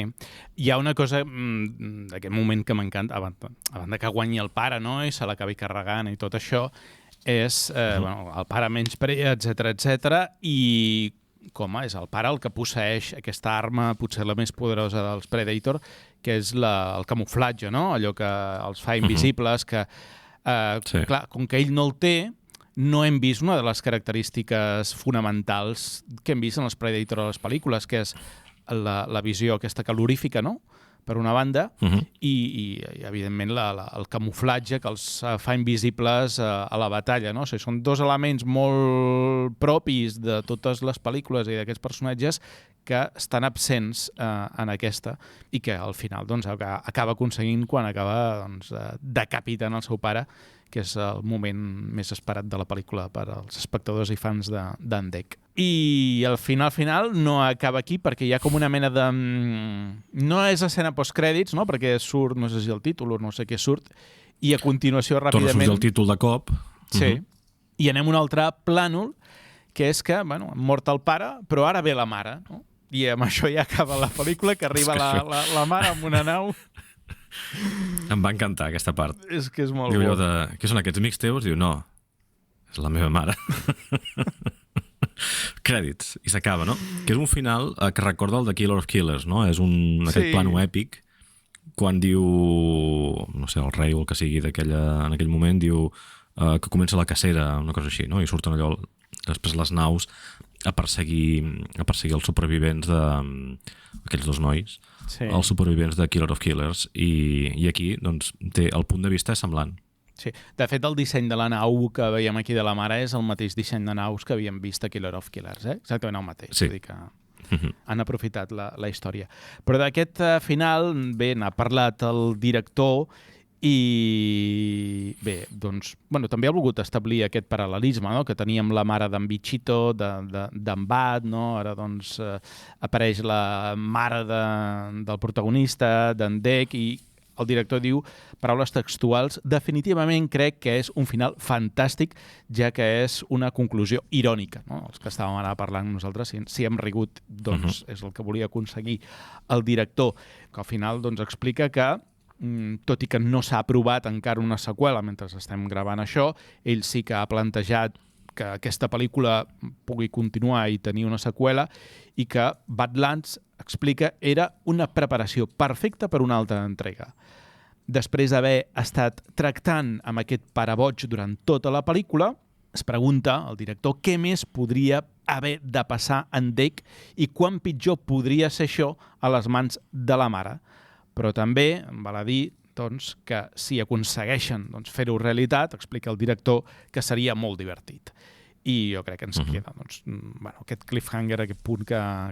O sigui que no deixarem el punt de vista del Predator i d'en Dec, que em fa l'efecte després d'haver vist l'èxit d'aquesta pel·lícula, no? No, clar, i a més, home, jo suposo que s'ha de resoldre allò que passa amb Killer of Killers, d'alguna manera. Sí. El que jo he llegit, no? O sigui, gent que evidentment no té tota la informació, però com a mínim segurament té algun tipus de contacte dintre del que està succeint en el que segurament serà la següent pel·lícula o el que sigui que es faci, és que en realitat aquestes dues, Killer of Killers i Badlands, no estan tan allunyades cronològicament. O sigui que ja estan passant en el mateix moment. Ja. A mi, jo també m'olora, o sigui que no hi ha un segle de diferència, o sigui que estan passant més o menys en el mateix moment. Sí que ha dit Trachtenberg que en cas que li donguin llum verda a aquesta tercera pel·lícula d'aquesta com mena de trilogia que ha fet ell, no? De Prey, Badlands, i aquesta tercera amb el títol que sigui, diu que sí que hi ha converses amb Arnold Schwarzenegger sobre la possibilitat de reemprendre el seu paper de Dutch en una futura entrega. Recordem com vam estar gravant sobre Killer of Killers, vam especular que allà podia haver-hi el personatge d'Arnold Schwarzenegger, no? Perquè dius, bueno, si hi ha el personatge de Naru allà, no? Que ve de Prey, congelada, doncs qui te diu que no n'hi ha d'altres, no? O Danny Glover o qui sigui. Però ja s'ha vist. Sí, al cap d'un, Ja no sé, 2 mesos o d'estrenar la pel·lícula, van fer un plànol en què hi havia el personatge de Dutch, o sigui, van modificar la pel·lícula a l'estil George Lucas, no? Parlant de Star Wars, però no es van esperar 10 anys per canviar-la, sinó 2 mesos. Aleshores, hi ha aquest plànol de Dutch, o sigui, confirmem que allà està el personatge d'Arnold Schwarzenegger, per tant, podria ser que, de fet, hi ha converses i que tornéssim a veure Dutch a la franquícia de Predator. Seria l'última que li quedaria a Schwarzenegger dels seus grans èxits, no? A reemprendre o espatllar, no sé, depèn de... Ja, el que passa és que, clar, en teoria hauria de tenir l'edat del Schwarzenegger de 1987. O no, potser... Perquè estava congelat. Potser el van capturar... Més... Ja imagino que s'inventaran qualsevol cosa, però... O sigui, el van capturar quan era 30 gran. anys més tard. Clar, perquè no el van poder caçar fins que no va ser avi, i llavors el van pillar i el van congelar, quan ja era gran, no? Però, sí, i en Danny Glover, doncs, també s'inventaran no sé què. No sé, jo Danny Glover ja ho veig més complicat, però, escolta, no sé, més. Home, sortia so. Sí, però ja fa molts anys això, i, bueno, no sé, vull dir que tampoc és tant com Schwarzenegger, sí, Danny Glover, la segona pel·lícula tampoc és molt recordada, no?, pel gran públic. Jo és que aquí vaig molt a contracorrent suposo que de la majoria de la gent, perquè vaig veure la primera i la segona sense saber ni que la primera existia. Jo no era conscient de que existia la saga Predator quan vaig al cine a veure Predator 2. Doncs per això tens aquesta estima. No soc ni conscient. Sí, clar, per mi Depredador 2 és la pel·li de Depredador. És la primera, sí. Bueno, això a molta gent li passa, li ha passat en Caçafantasmes inclús, vull dir que... Sí, hi ha seqüeles que estan com defenestrades, però hi ha molta gent que se les estima perquè són les primeres que va veure. A mi això em va passar amb Star Wars. Vaig veure primer l'Imperi Contraataca abans que la primera. No en tenia res, perquè sí que està molt relacionada amb la primera, però pensava, hosti, que xulo això, però m'he perdut alguna cosa. No sé què m'he perdut, perquè ni sabia jo que era una segona part, allò. Vull dir que són coses d'aquestes que passen. I no sé, Francesc, si ens hem deixat alguna cosa a dir o hi ha alguna més que vulguis afegir d'aquest Predator Badlands? No, només una última cosa. També és possible que hagi jugat molt a favor que la versió que vaig veure estava en una sala d'aquestes que no era de cinema normal, fins i tot era d'aquestes de quasi IMAX, no? SX, no sé què es diu.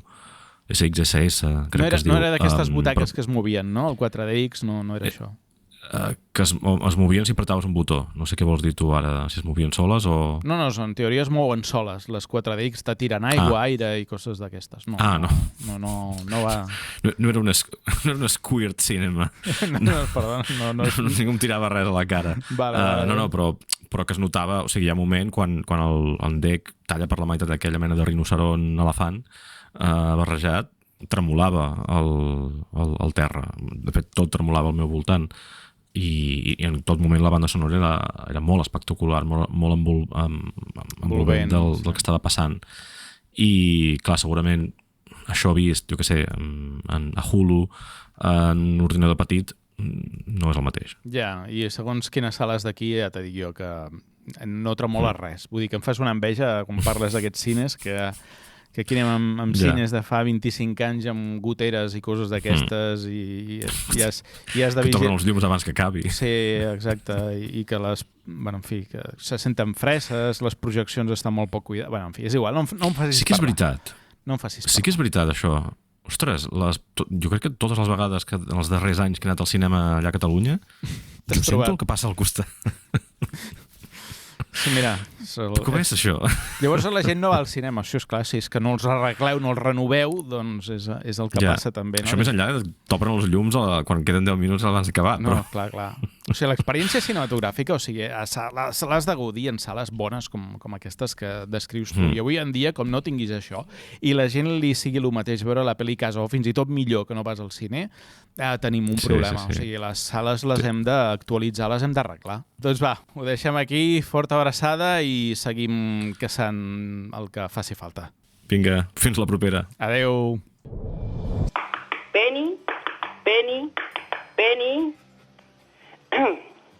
Pues no responde.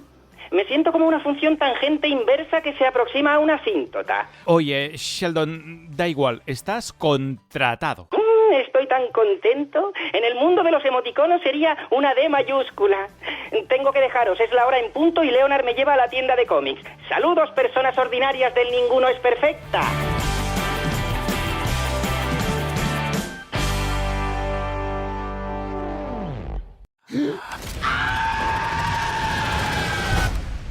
What the hell happened? Some last call. Drink 'em if you got 'em. Let's go back to your place and you can take advantage of my poor judgment. I depend on your poor judgment.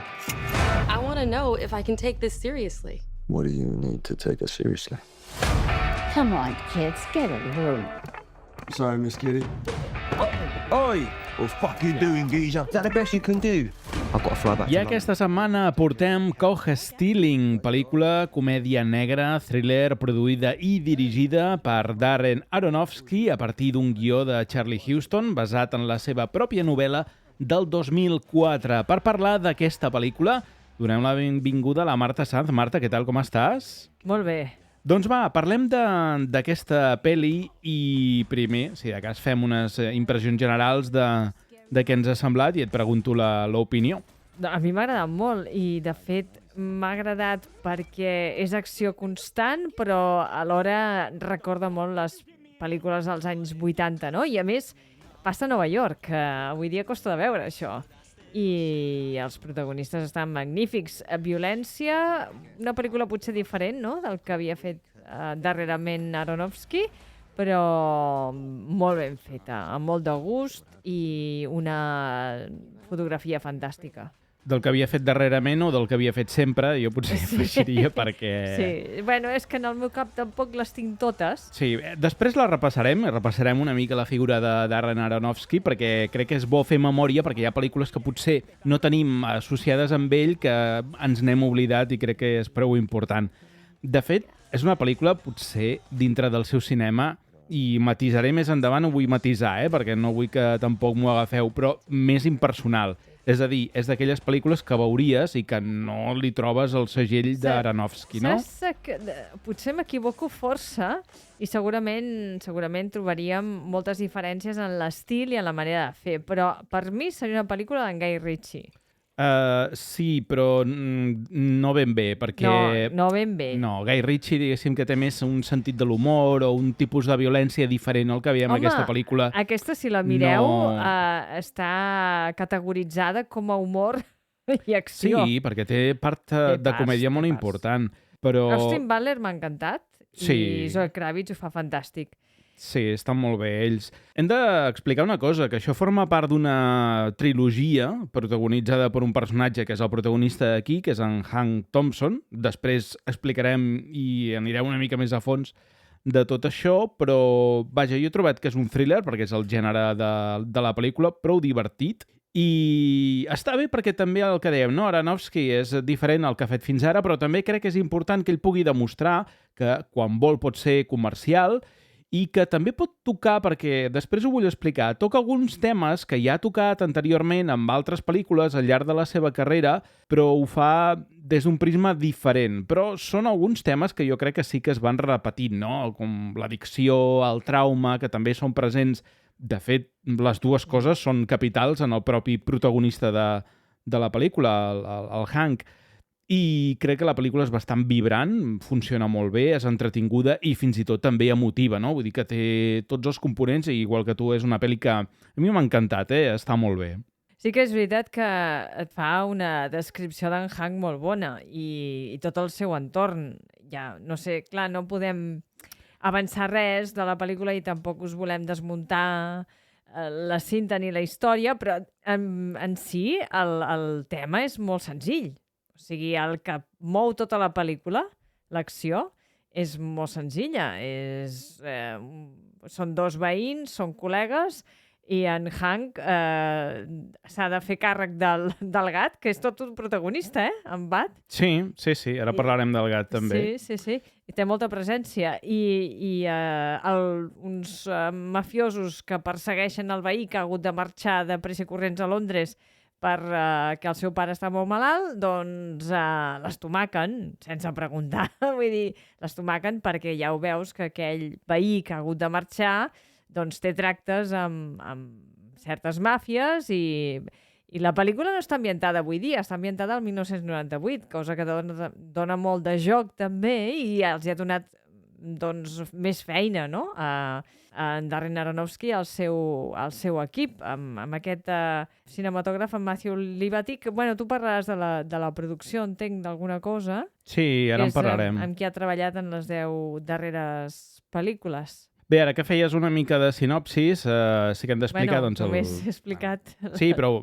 ampliem una mica perquè el personatge de Hank, que és el de l'Austin Butler, treballa com a cambrer en un bar de Nova York. No? El bar d'en Paul. Sí, i allà aprofita per emborratxar-se i ser l'ànima de la festa. És a dir, ell treballa, però vaja, aquell treball és una festa cada nit. Sí, a partir de certa hora, no? Es deu emborratxar, s'emborratxa. Sí. Perquè si no, no pots atendre. Jo crec que fa amb dues coses alhora i bé, com que ningú li diu res i el seu cap doncs, és d'aquella manera, doncs va tirant, no? En realitat, i és una cosa que anirem descobrint al llarg de la pel·lícula, sense spoilers, vull dir que ja miro de no espatllar absolutament res. El personatge amaga un trauma a conseqüència d'un accident de cotxe que anirem veient escalonadament al llarg de la pel·lícula com va ser aquest accident en detall. El cas és que arran de tot això, que és el que veiem quan arrenca la pel·lícula, que ell va haver de renunciar al seu somni de jugar a les lligues majors de béisbol. I aleshores el que tu ara explicaves del seu veí, que és en Ras, que és un punk dels anys 90, amb la cresta, boníssim, amb tota l'estètica aquesta, que és en Matt Smith, per cert, que està molt divertit aquest look que li han donat. Sí, em va recordar els joves, en certa manera. Sí, i tant, i tant. És a dir, està ambientada a finals dels 90, però és un punk molt dels 80. Sí. Jo... No sé si és que a Nova York es va allargar més la moda, però podria ser. De la cresta, etc. També és molt important saber, perquè per al director ho és, que la pel·lícula transcorre a l'East Village de Nova York, que és el barri on ell va créixer. O sigui, ell ja coneix bé la fauna del barri. Molt. Anava a dir la fauna. Coneix el barri. El I que la passa fauna, que, perquè déu-n'hi-do la fauna de la pel·li, Sí. Com tot, doncs ha canviat. Els barris han canviat a Nova York i han hagut d'introduir certs canvis perquè poguessin funcionar per la pel·lícula. Total, que el que tu deies, no? Que en Ras marxa, el deixa al càrrec del seu gat, que és en Bat, i llavors, paral·lelament, com bé explicaves, manté una relació amb un personatge que interpreta Zoe Kravitz, que és gairebé un oasi en la seva vida, un petit oasi de pau, aquesta relació. I llavors apareixen a casa seva aquests mafiosos, primer russos, no? Que em va recordar, en certa manera, tal com ho tracta, amb humor i tal, tot i que és diferent, els d'Anora, la segona part, no? Tot aquest punt dels mafiosos acompanyant-lo... Perquè és l'estereotip. Sí, perseguint-lo... Però aquests són més bèsties, no? Bueno, els d'Anora també déu-n'hi-do, però bé, sí. En tot cas, busquen una clau, suposen que aquesta clau estava en possessió d'en Ras i creuen que en Hank sap on està aquesta clau, no? I li donen aquesta pallissa brutal. Però no seran els únics que busquen la clau, perquè aquí s'hi barregen altres mafiosos, i tenim aquí dos germans jueus, que són els Dracker, els Hasidics, que la cosa es posarà encara més violenta, no? Són encara pitjors, molt més monstruosos i violents, i a més els russos estan conxabats amb un porto-riqueny. Sí, ara parlem de tots aquests personatges perquè m'agradaria comentar també els actors que els interpreten, perquè el repartiment és collonut, És a dir... I a tot això, el paper de la policia ja el descobrireu. Sí, tenim l'Austin Butler, que interpreta el Hank, la Zoe Kravitz, l'Yvonne, el Matt Smith, que és el punk, en Ras. A partir d'aquí tenim la detectiu que tu comentaves, que és la Regina King, la detectiu Roman. Sí, que és aquesta actriu que, per exemple, havíem vist a la sèrie de televisió de Watchmen, Llavors, els dos germans jueus, els Drucker, són en Leif's River per una part i en Vincent D'Onofrio de l'altra, és a dir, en Kingpin i en Leif's River, que feia temps que també no li veiem. Sembla que s'ho han passat molt bé. Sí. A més, és que costa molt, perquè porten unes barbes molt poblades, identificar-los costa. És de mirar del nas cap amunt. A mi que ja em costa, si van una mica caracteritzats, vaig passar la pel·lícula dient em sona, penso que és aquest, em sona molt i... Passa en D'Onofrio, com que també l'hem vist fent de Kingpin i aquí fa un paper que et pot recordar, no a Kingpin, però la brutalitat o com reacciona amb la violència el personatge, té moments d'aquestes mirades estil Kingpin, no? Que aleshores dius, aquest tio l'he vist en alguna banda. Sí, però no és tan exultant, és una cosa... Sí. Més passiva...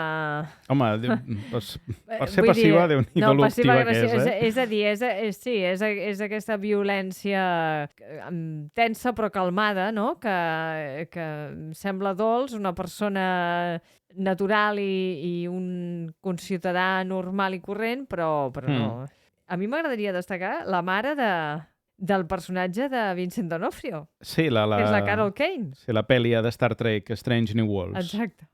Sí, està molt divertida aquí també. Sí. Fa de matriarca, matriarca jasídica, matriarca jueva, que no et deixa passar una, vull dir que has d'anar, a més, tot molt estricte. I sap el perillosos i temibles que són els dos, vull dir que Déu-n'hi-do. Llavors també tenim, curiosament, a Bad Bunny, que interpreta el personatge de Colorado. Bad Bunny que no està acreditat com a Bad Bunny, sinó el seu nom real. Benito Martínez Ocasio, que clar, té molt menys glamour que Bad Bunny. Sí, però tothom ho sap, no? Jo com que no segueixo Bad Bunny, quan el vaig veure no sabia ni qui era. Home, algú se li pot escapar, però... Sí. Suposo que haurà triat ell, no?, de ser acreditat amb el seu nom real. Sí, suposo que sí. I llavors tenim també Tenoch Huerta, que és el cambrer de Tulum, que és aquest actor que feia de Namor a les pel·lícules de Marvel Studios. Llavors tenim a Laura... Aquí això se m'ha escapat. Sí, Laura Dern, que fa un paper molt curt, com a la mare d'en Hank. No està acreditada. És la veu a través del telèfon. La veu i algun moment d'imatge que no explicarem, però bé, en tot cas sí que és Laura Dern, que per cert, curiosament, jo no sé si va ser el propi Austin Butler que va demanar que fos Laura Dern, però es veu que l'Austin Butler va perdre la seva mare el 2024. I la seva mare es veu que s'assemblava moltíssim a Laura Dern. I aleshores, mira, ha acabat fent el paper de la mare, no sé si a petició del propi actor, que seria bastant possible que fos així, però ho ha explicat que s'assemblava bastant físicament a la seva mare. I no menys important, crec que hem de destacar el gat, que es diu Tònic. És el seu nom de veritat, el nom del gat. Sí, ho tinc apuntat. Tònic Bat de Cat. Doncs aquí el tenim. I llavors hi ha en Griffin Dunne, que és en Paul, que és el veí, no? El veí que fa pàgines web. És que m'agrada molt la broma que li tenen. Saps? El veí del replà. Sí. En el replà hi ha en Hank amb un pis... El que no es fica en problemes i que sempre tanca la porta. Sí, que fa pàgines web des de casa seva, fa teletreball ja a finals dels anys 90 i que ningú l'emprenya.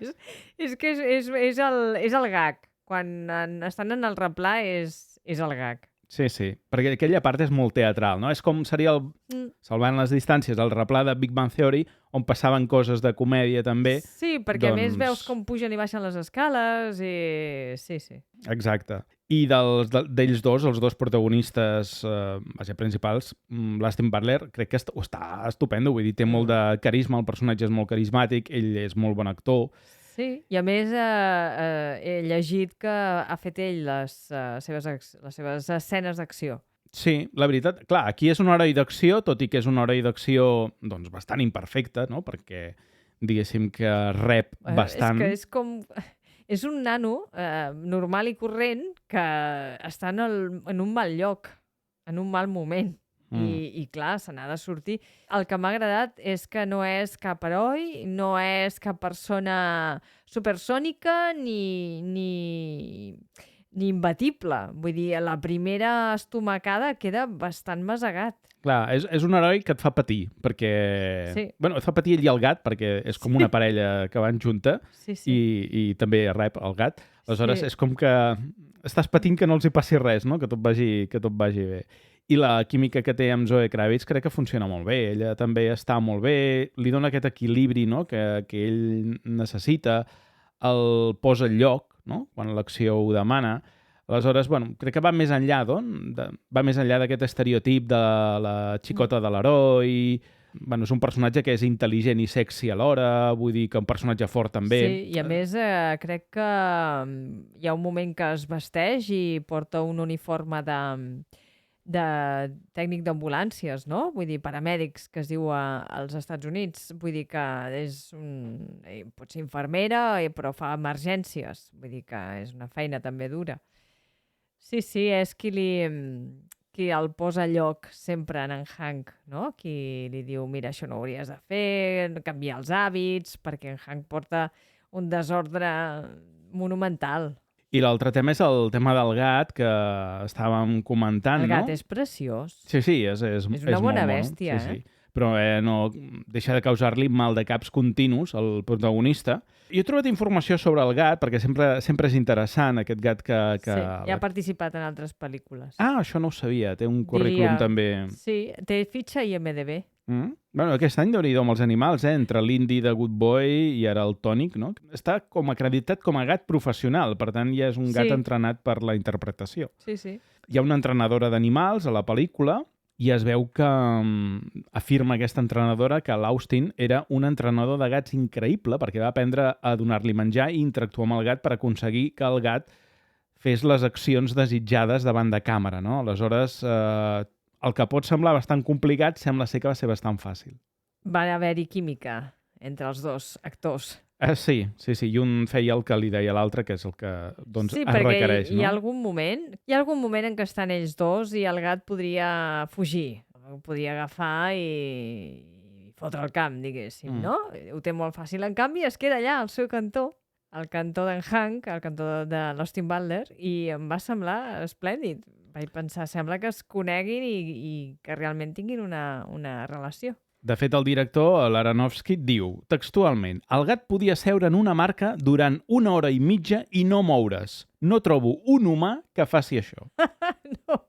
No, ni molts gats, tampoc. O sigui, allò que deia Hitchcock de ni amb animals ni nens, doncs perquè potser... no va tenir l'entrenadora que han tingut aquí Ara. ni ni tònic de cat. Doncs perfecte, en aquest aspecte, el tema del gat, molt divertit. How many did you see? 3 altogether, I think. Detective Roman, mind if I use the facilities? You're not allowed to crap at a crime scene. Okay. You have to hold the handle down or it clogs. I know how to flush a toilet. Police work at its most glamorous. Oh, hey. Look at that. Hey, kitty. He's a biter. Hey. I wouldn't... Oh. Man-eater. Yeah, I'm sorry. So you think you saw 3? Can you describe any of them? There were the 2 Ukrainians who beat me up the other day, and then there was another... How do you know they're Ukrainian? They had accents, and little Ukraine's right around the corner. Yeah, no, they're not Ukrainian. Mafia took over that neighborhood years ago. They didn't sound Italian. Russian Mafia. More violent than the Italians. Worse food. Oh, great. Hey, you a fan? Or you played? I played. College? Semi-pro? High school. Oh, thought maybe you played real ball. I played real ball. I dit això, comentem, si vols, alguns detalls de producció de la pel·lícula. Comentarem bàsicament que es tracta de l'adaptació d'una trilogia de novel·les, però que adapta la primera novel·la. És una trilogia protagonitzada per el personatge de Hank Thompson, ja hem dit abans, escrita per Charlie Huston, i, de fet, ja hi havia hagut un primer intent d'adaptar aquesta primera novel·la el 2013. El guió per això estava escrit o l'havia d'adaptar David Ayer, i Patrick Wilson havia de ser el protagonista, Patrick Wilson, que és el protagonista de Conjuring. Aleshores, havia de fer el paper doncs, que ha fet Austin Butler en aquesta També adaptació. hauria estat bé, eh? Sí, per l'època i ara ja una mica massa gran, però a l'època ja li anava bé. I és el 2024 quan Sony decideix fer aquesta pel·lícula el març del 2024 i en aquesta ocasió serà el propi autor de la novel·la, Charlie Huston, que s'encarregarà d'adaptar-la en cinema i que per tant ha estat el responsable del guió. Amb Aronofsky, doncs, com ja han dit, com a director. El rodatge va començar el 5 de setembre del 2024. El que he escoltat d'alguna entrevista sí que ha anat així, però hi ha un matís que no sé fins a quin punt és del tot cert o no, però l'escriptor Charlie Huston, que ha fet aquesta trilogia, i en Darren Aronofsky són contemporanis, ja es coneixien de molts anys enrere.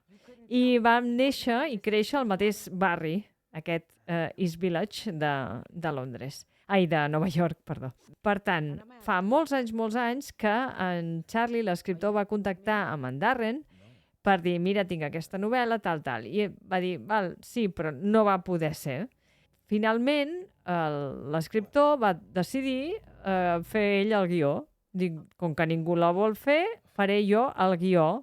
En principi, sense tenir cap comprador. I li va enviar, va tornar a contactar amb en Darren Aronofsky, li va dir, mira, saps aquella pel·lícula que havíem de fer anys enrere i tal? Diu, sí, doncs he fet el guió, doncs envia-me'l. O sigui, saps?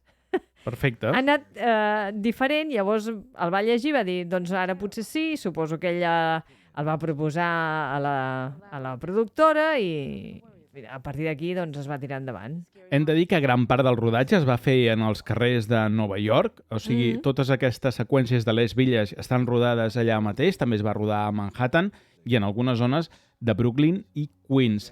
De fet, Aronofsky explica que volia capturar l'ànima de Nova York dels anys 90. Si tu dius doncs, que ell és d'allà, doncs suposo que s'ha documentat, no?, perquè tot sigui real, i volia fer servir localitzacions reals, cosa que a Nova York sabem que és car i complicat, i per tant això ha tingut bastant de mèrit. Sí, de fet és tan primirat que ha volgut... O sigui, cada escena d'acció està situada en el barri idoni. Saps què vull dir? Ha volgut captar que aquella escena d'acció fos coherent amb el barri en què passava.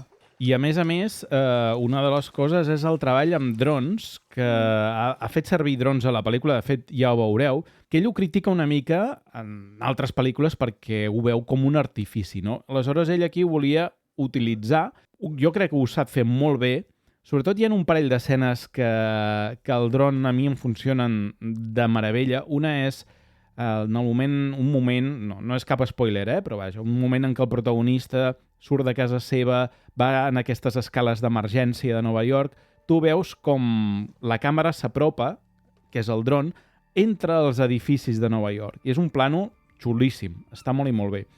I l'altre plànol, que no devia ser molt fàcil, és quan el dron travessa la unisfera de Queens, que és una esfera com la del Daily Planet de Superman, però que està en una plaça Queens, i com que no hi he estat, tampoc te puc explicar en gaire detall.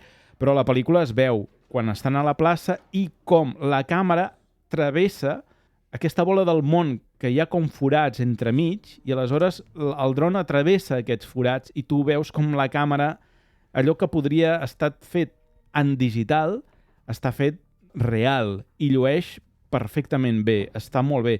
Explica Aronofsky que va haver d'aconseguir permisos especials perquè rodar amb drons a Nova York, etc, però que ha valgut la pena, no? Perquè barrejar pel·lícules independents, que normalment aquest tipus de plànols no se'ls permet fer amb efectes visuals d'aquest tipus, que són propis de grans superproduccions, la veritat és que impressiona. Li dona un caché a la pel·lícula, crec que molt bo.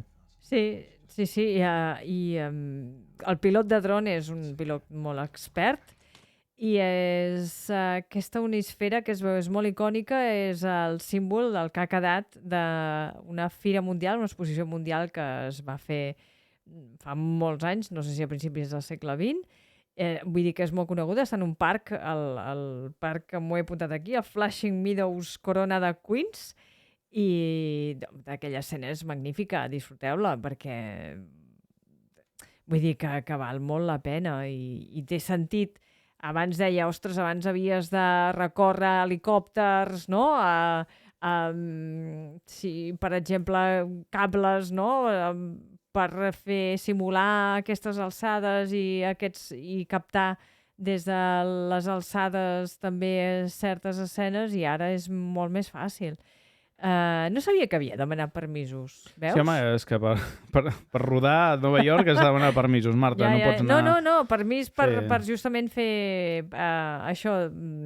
Clar, el que no sabia era si passar pel mig de l'esfera. Però t'ho imagina't que se la carreguen, o sigui... Clar, és això, perquè és un símbol, no? És una escultura simbòlica d'una exposició mundial. I clar, sí, corria home, cert si no perill. demanes permisos, imagina tot, jo què sé, la Torre Eiffel de París, no? La gent amb drons allà travessant... No, home, no pot ser de cap manera. O com a Brussel·les, no? Que també hi ha aquella esfera, Sí, però, bueno, allò no, és diferent. Sí, allò no es pot travessar. No, allò s'ho travesses malament, Però vull dir que són aquestes escultures icòniques, no? Que sí, d'exposicions universals, que venen de molts anys i són vestigis d'alguna cosa, no? Que significa progrés. Tot significa progrés. Llavors, de més coses, de la música, la banda sonora està composta per Rob Simonsen i enregistrada pel grup britànic de post-punk Idols. El seu cantant principal diu que la col·laboració va sorgir després d'una trobada casual entre bastidors, entre ell mateix i Darren Aronofsky, mentre estaven a punt d'entrar en un programa, cadascú per separat, del The Tonight Show del Jimmy Fallon. Aleshores, va donar la casualitat que tots dos els van convidar el mateix dia. Vull dir, l'Aronofsky els devia conèixer, no? No ho sé si els coneixia o no, però bé, es van caure bé allà entre vestidors, xerrant i parlant entre ells, i mira, van pensar, doncs fem una col·laboració. I hem de dir que la banda, a banda de participar en la banda sonora, també ha contribuït amb 5 cançons de la banda sonora de la pel·lícula. La música està molt bé, també. Sí, però a més compta, per ambientar-nos a l'època en la que estem, i tinguent en compte que estem en un bar i en Hank sonen músiques o... No sona reggaeton. No, tot i haver-hi no n'hi havia. Tot i haver-hi el personatge aquest, no? Sí. D'en Bad Bunny. No. Hi ha temacles en aquest bar, O sigui, sona, per exemple, temes com I think I am Paranoid, de Garbage, Walking on the Sun, de Smash Mouth, Rock You Like an Hurricane, de Scorpions, o Closing Time, de Semisonic, per citar-ne uns quants, Ara m'ho has recordat, jo escoltava Garbage. Sí, és que és molt 90 tot això, i és que... Bé, està molt bé, si no només recrear aquest Nova York de l'època d'aquella dècada, sinó que, a més, musicalment la pel·lícula també. A més, saps quin és el cotxe amb què fan aquesta fuga en ràdio? Estic molt bo, aquest cotxe. I en Hank, un Toyota Celica. També boníssim. Mític, el Celica, mític. És molt divertit, perquè no és un cotxe típic que faries una persecució de cotxes. No seria el cas. Però bé, funciona molt bé. Però hi ha diversos cotxes, Els cotxes són importants en aquesta pel·lícula. I pel trauma que té el personatge, cada vegada que es puja un cotxe, fixeu-vos que diu, no vull conduir. O sigui, tu ja vas veient, ja has vist aquesta escena de flashback del principi, tu ja vas relacionant tot. El que passa que aquesta persecució en què s'han de seure els dos veïns, diguéssim, és la més divertida. Sí, no, a més va estar allà amb el punk, no? Vull dir que entre un i l'altre està molt bé. Bé, la pel·lícula ha funcionat no massa bé en taquilla, ho hem de dir. Ha tingut un pressupost de 40 milions de dòlars, ha recaptat un total mundial de 32 milions de dòlars, però molt bones crítiques, a Rotten Tomatoes té un 84% i s'ha convertit en un hit, un fenomen en l'streaming. La pel·lícula està funcionant molt bé, fora de sales, en el que és video on demand, i per tant, avui en dia ja sabem que el pas de les sales pot anar millor o pitjor, però que l'streaming et dona també molta pasta. I ben pensat, és una bona opció, perquè abans, si les pel·lícules només passaven pel cinema i ja te l'havies perdut, havies d'esperar que sortís en cinta, no? O en DVD. I ara, pots recuperar-la en streaming, si pots, vaja. Fem una mica de repàs d'Aronofsky, perquè també he comentat abans, dius, home, situem una mica en el que és la seva filmografia, bastant inclassificable. Desconcerta aquesta última, Sí, però bueno, és que desconcerten totes. Aquesta perquè va una mica a part del que ha fet fins ara, però a veure, va començar amb Pi, fent El caos, que va ser la pel·li en què la gent el va descobrir, no? Sí. Tothom fent números, tothom...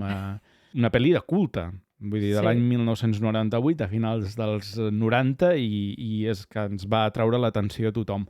Però quan ho va petar va ser amb la seva següent pel·lícula, Requiem for a Dream. Requiem per un somni. Sí, amb Jared Leto i Jennifer Connelly. Mare meva. Que, sí, joveníssims tots dos, i bé, ara que diuen que Jared Leto, doncs, pel·lícula que fracassa, doncs en aquella època no era així, I Jared Leto fa molt temps que fa cinema, malgrat doncs, és també cantant, té aquell grup i tal, i escolta, que estaven aquí tots dos estupendos, i la pel·li estava molt i molt bé.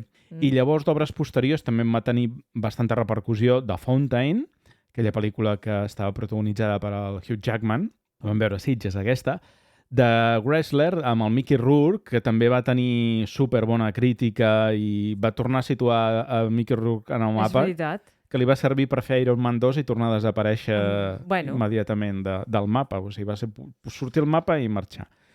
Llavors The Fighter, que és una pel·lícula que no està malament, i Black Swan, no? Cisne Negro, que va ser de les també que va tenir. Potser és el seu últim gran títol important o el que ha estat en boca de tots, Black Swan. Però jo crec que serà per aquesta generació, perquè per nosaltres era el Requiem per un somni. Sí, però també Black Swan, Déu-n'hi-do, Sí, la Natalie Portman i tal. Sí, jo... Potser... És el títol que li va valer la nominació a l'Oscar, per tant... Sí.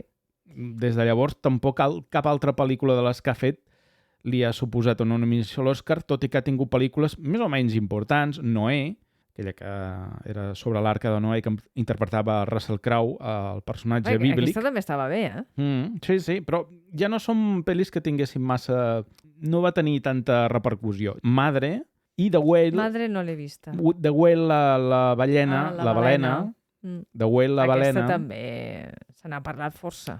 Està molt bé la pel·lícula. Sí, més per l'actor que no pas ell com a director, perquè era una adaptació teatral, si no m'equivoco. La pel·lícula també tenia una cosa bastant teatral en aquest sentit, i estava bé, també. Vull dir que Aronofsky sempre és interessant.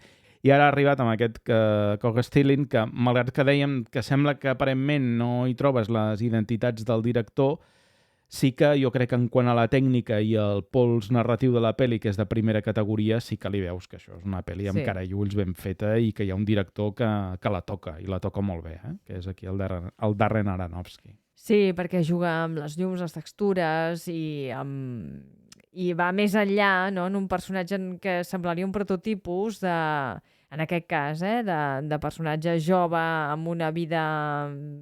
una mica estroncada i que s'ha trobat en un bon embolic i no acabes de veure si s'acaba d'en sortir o no, saps? Estàs patint tota la pel·lícula i fer això doncs costa i ho fa, trobo que ho fa molt bé.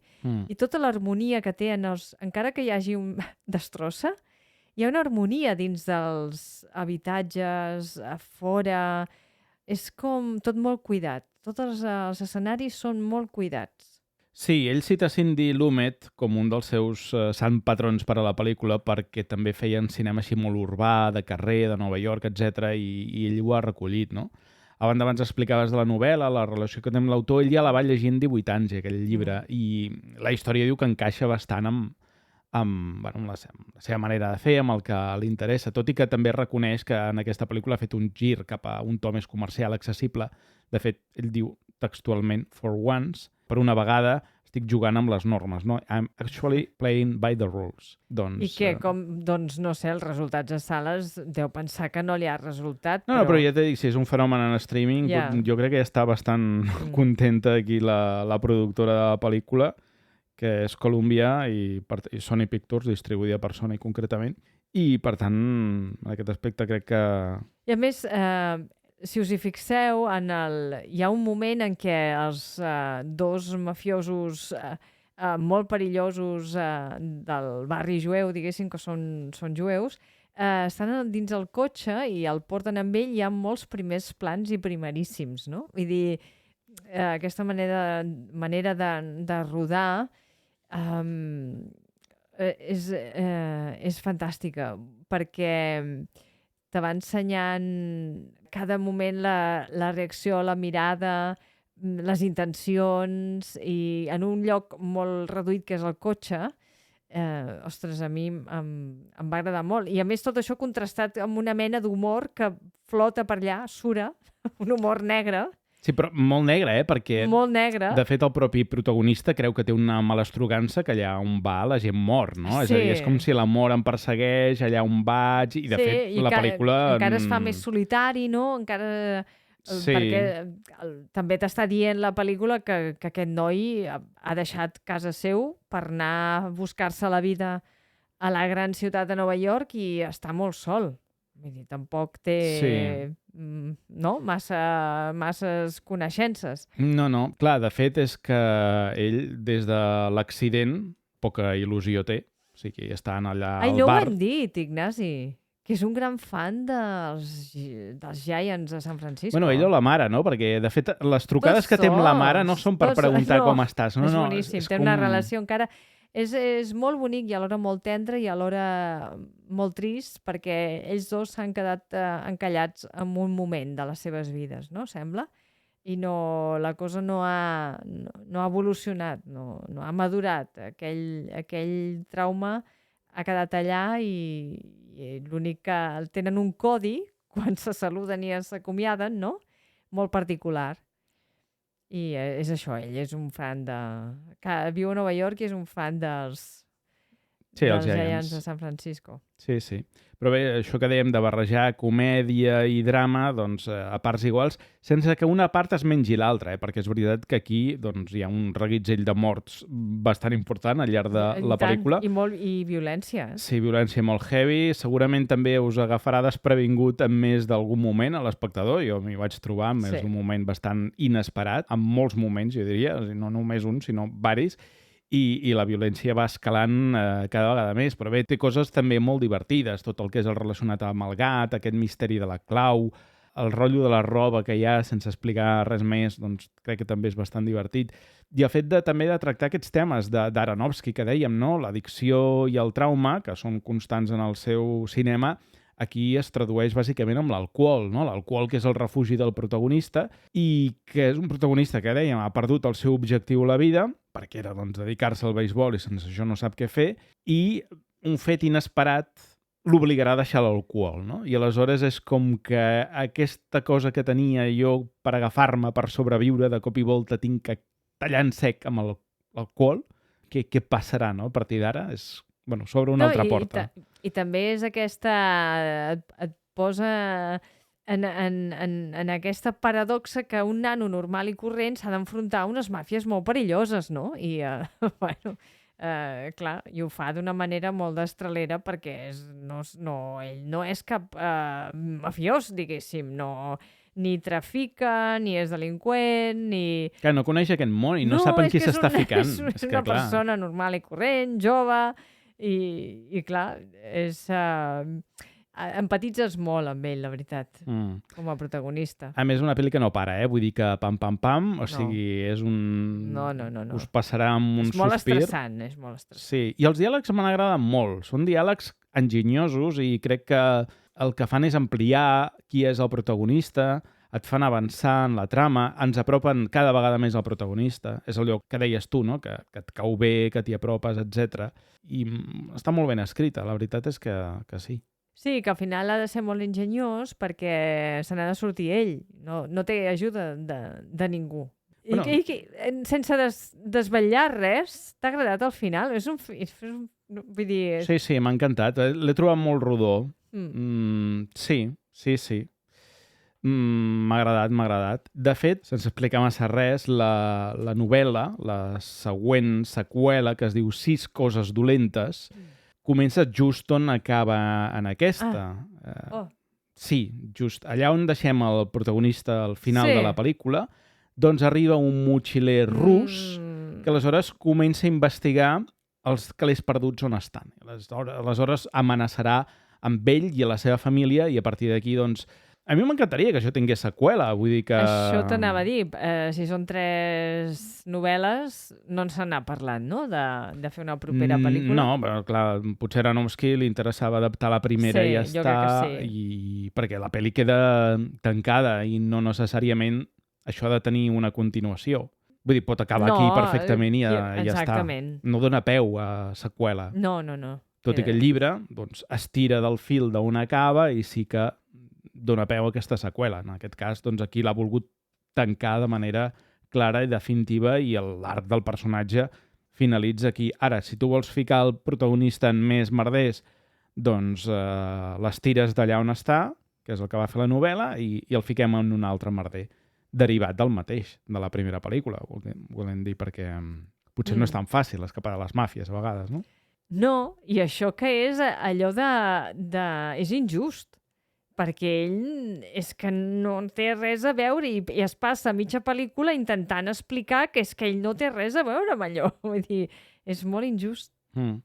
Bé, a mi m'agrada sobretot això, que entra en territoris a vegades també inexplorats dintre del gènere o aquest tipus de pel·lícula, perquè et sorprèn que passin coses que en pel·lis comercials doncs, no solen passar, no? I crec que això li dona també una identitat pròpia a la pel·lícula i, escolta, doncs si Aronofsky es vol dedicar a fer projectes, entre cometes, més comercials com aquest i el tinguem més sovint també darrere la càmera, benvingut sigui i endavant, no? Vull dir que, bé, amb ganes. I, Marta, no sé si vols comentar alguna coseta més sobre la pel·li.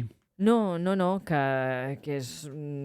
Que, mireu-la, gaudiu-la i que no us deixeu enganyar perquè hi ha violència, eh?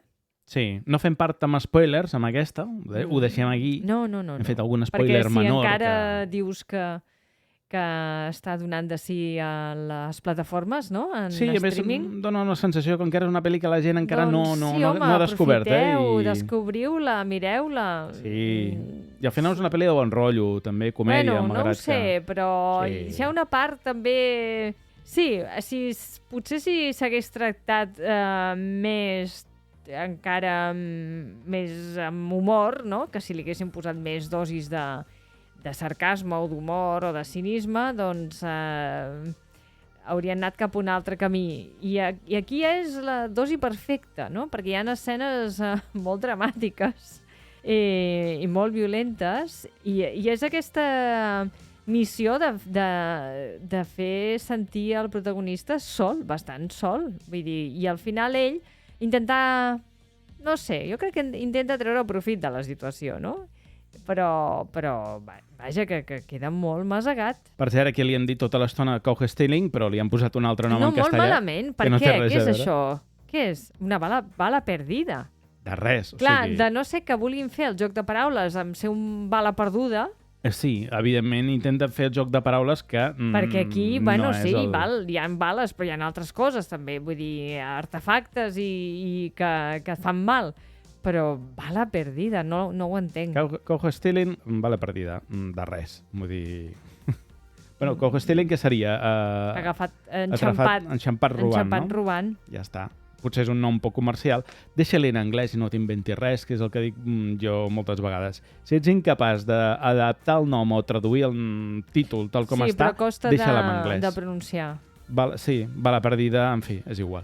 Cowstealing. Marta, doncs fins a la propera. Gràcies. Gràcies, fins la propera.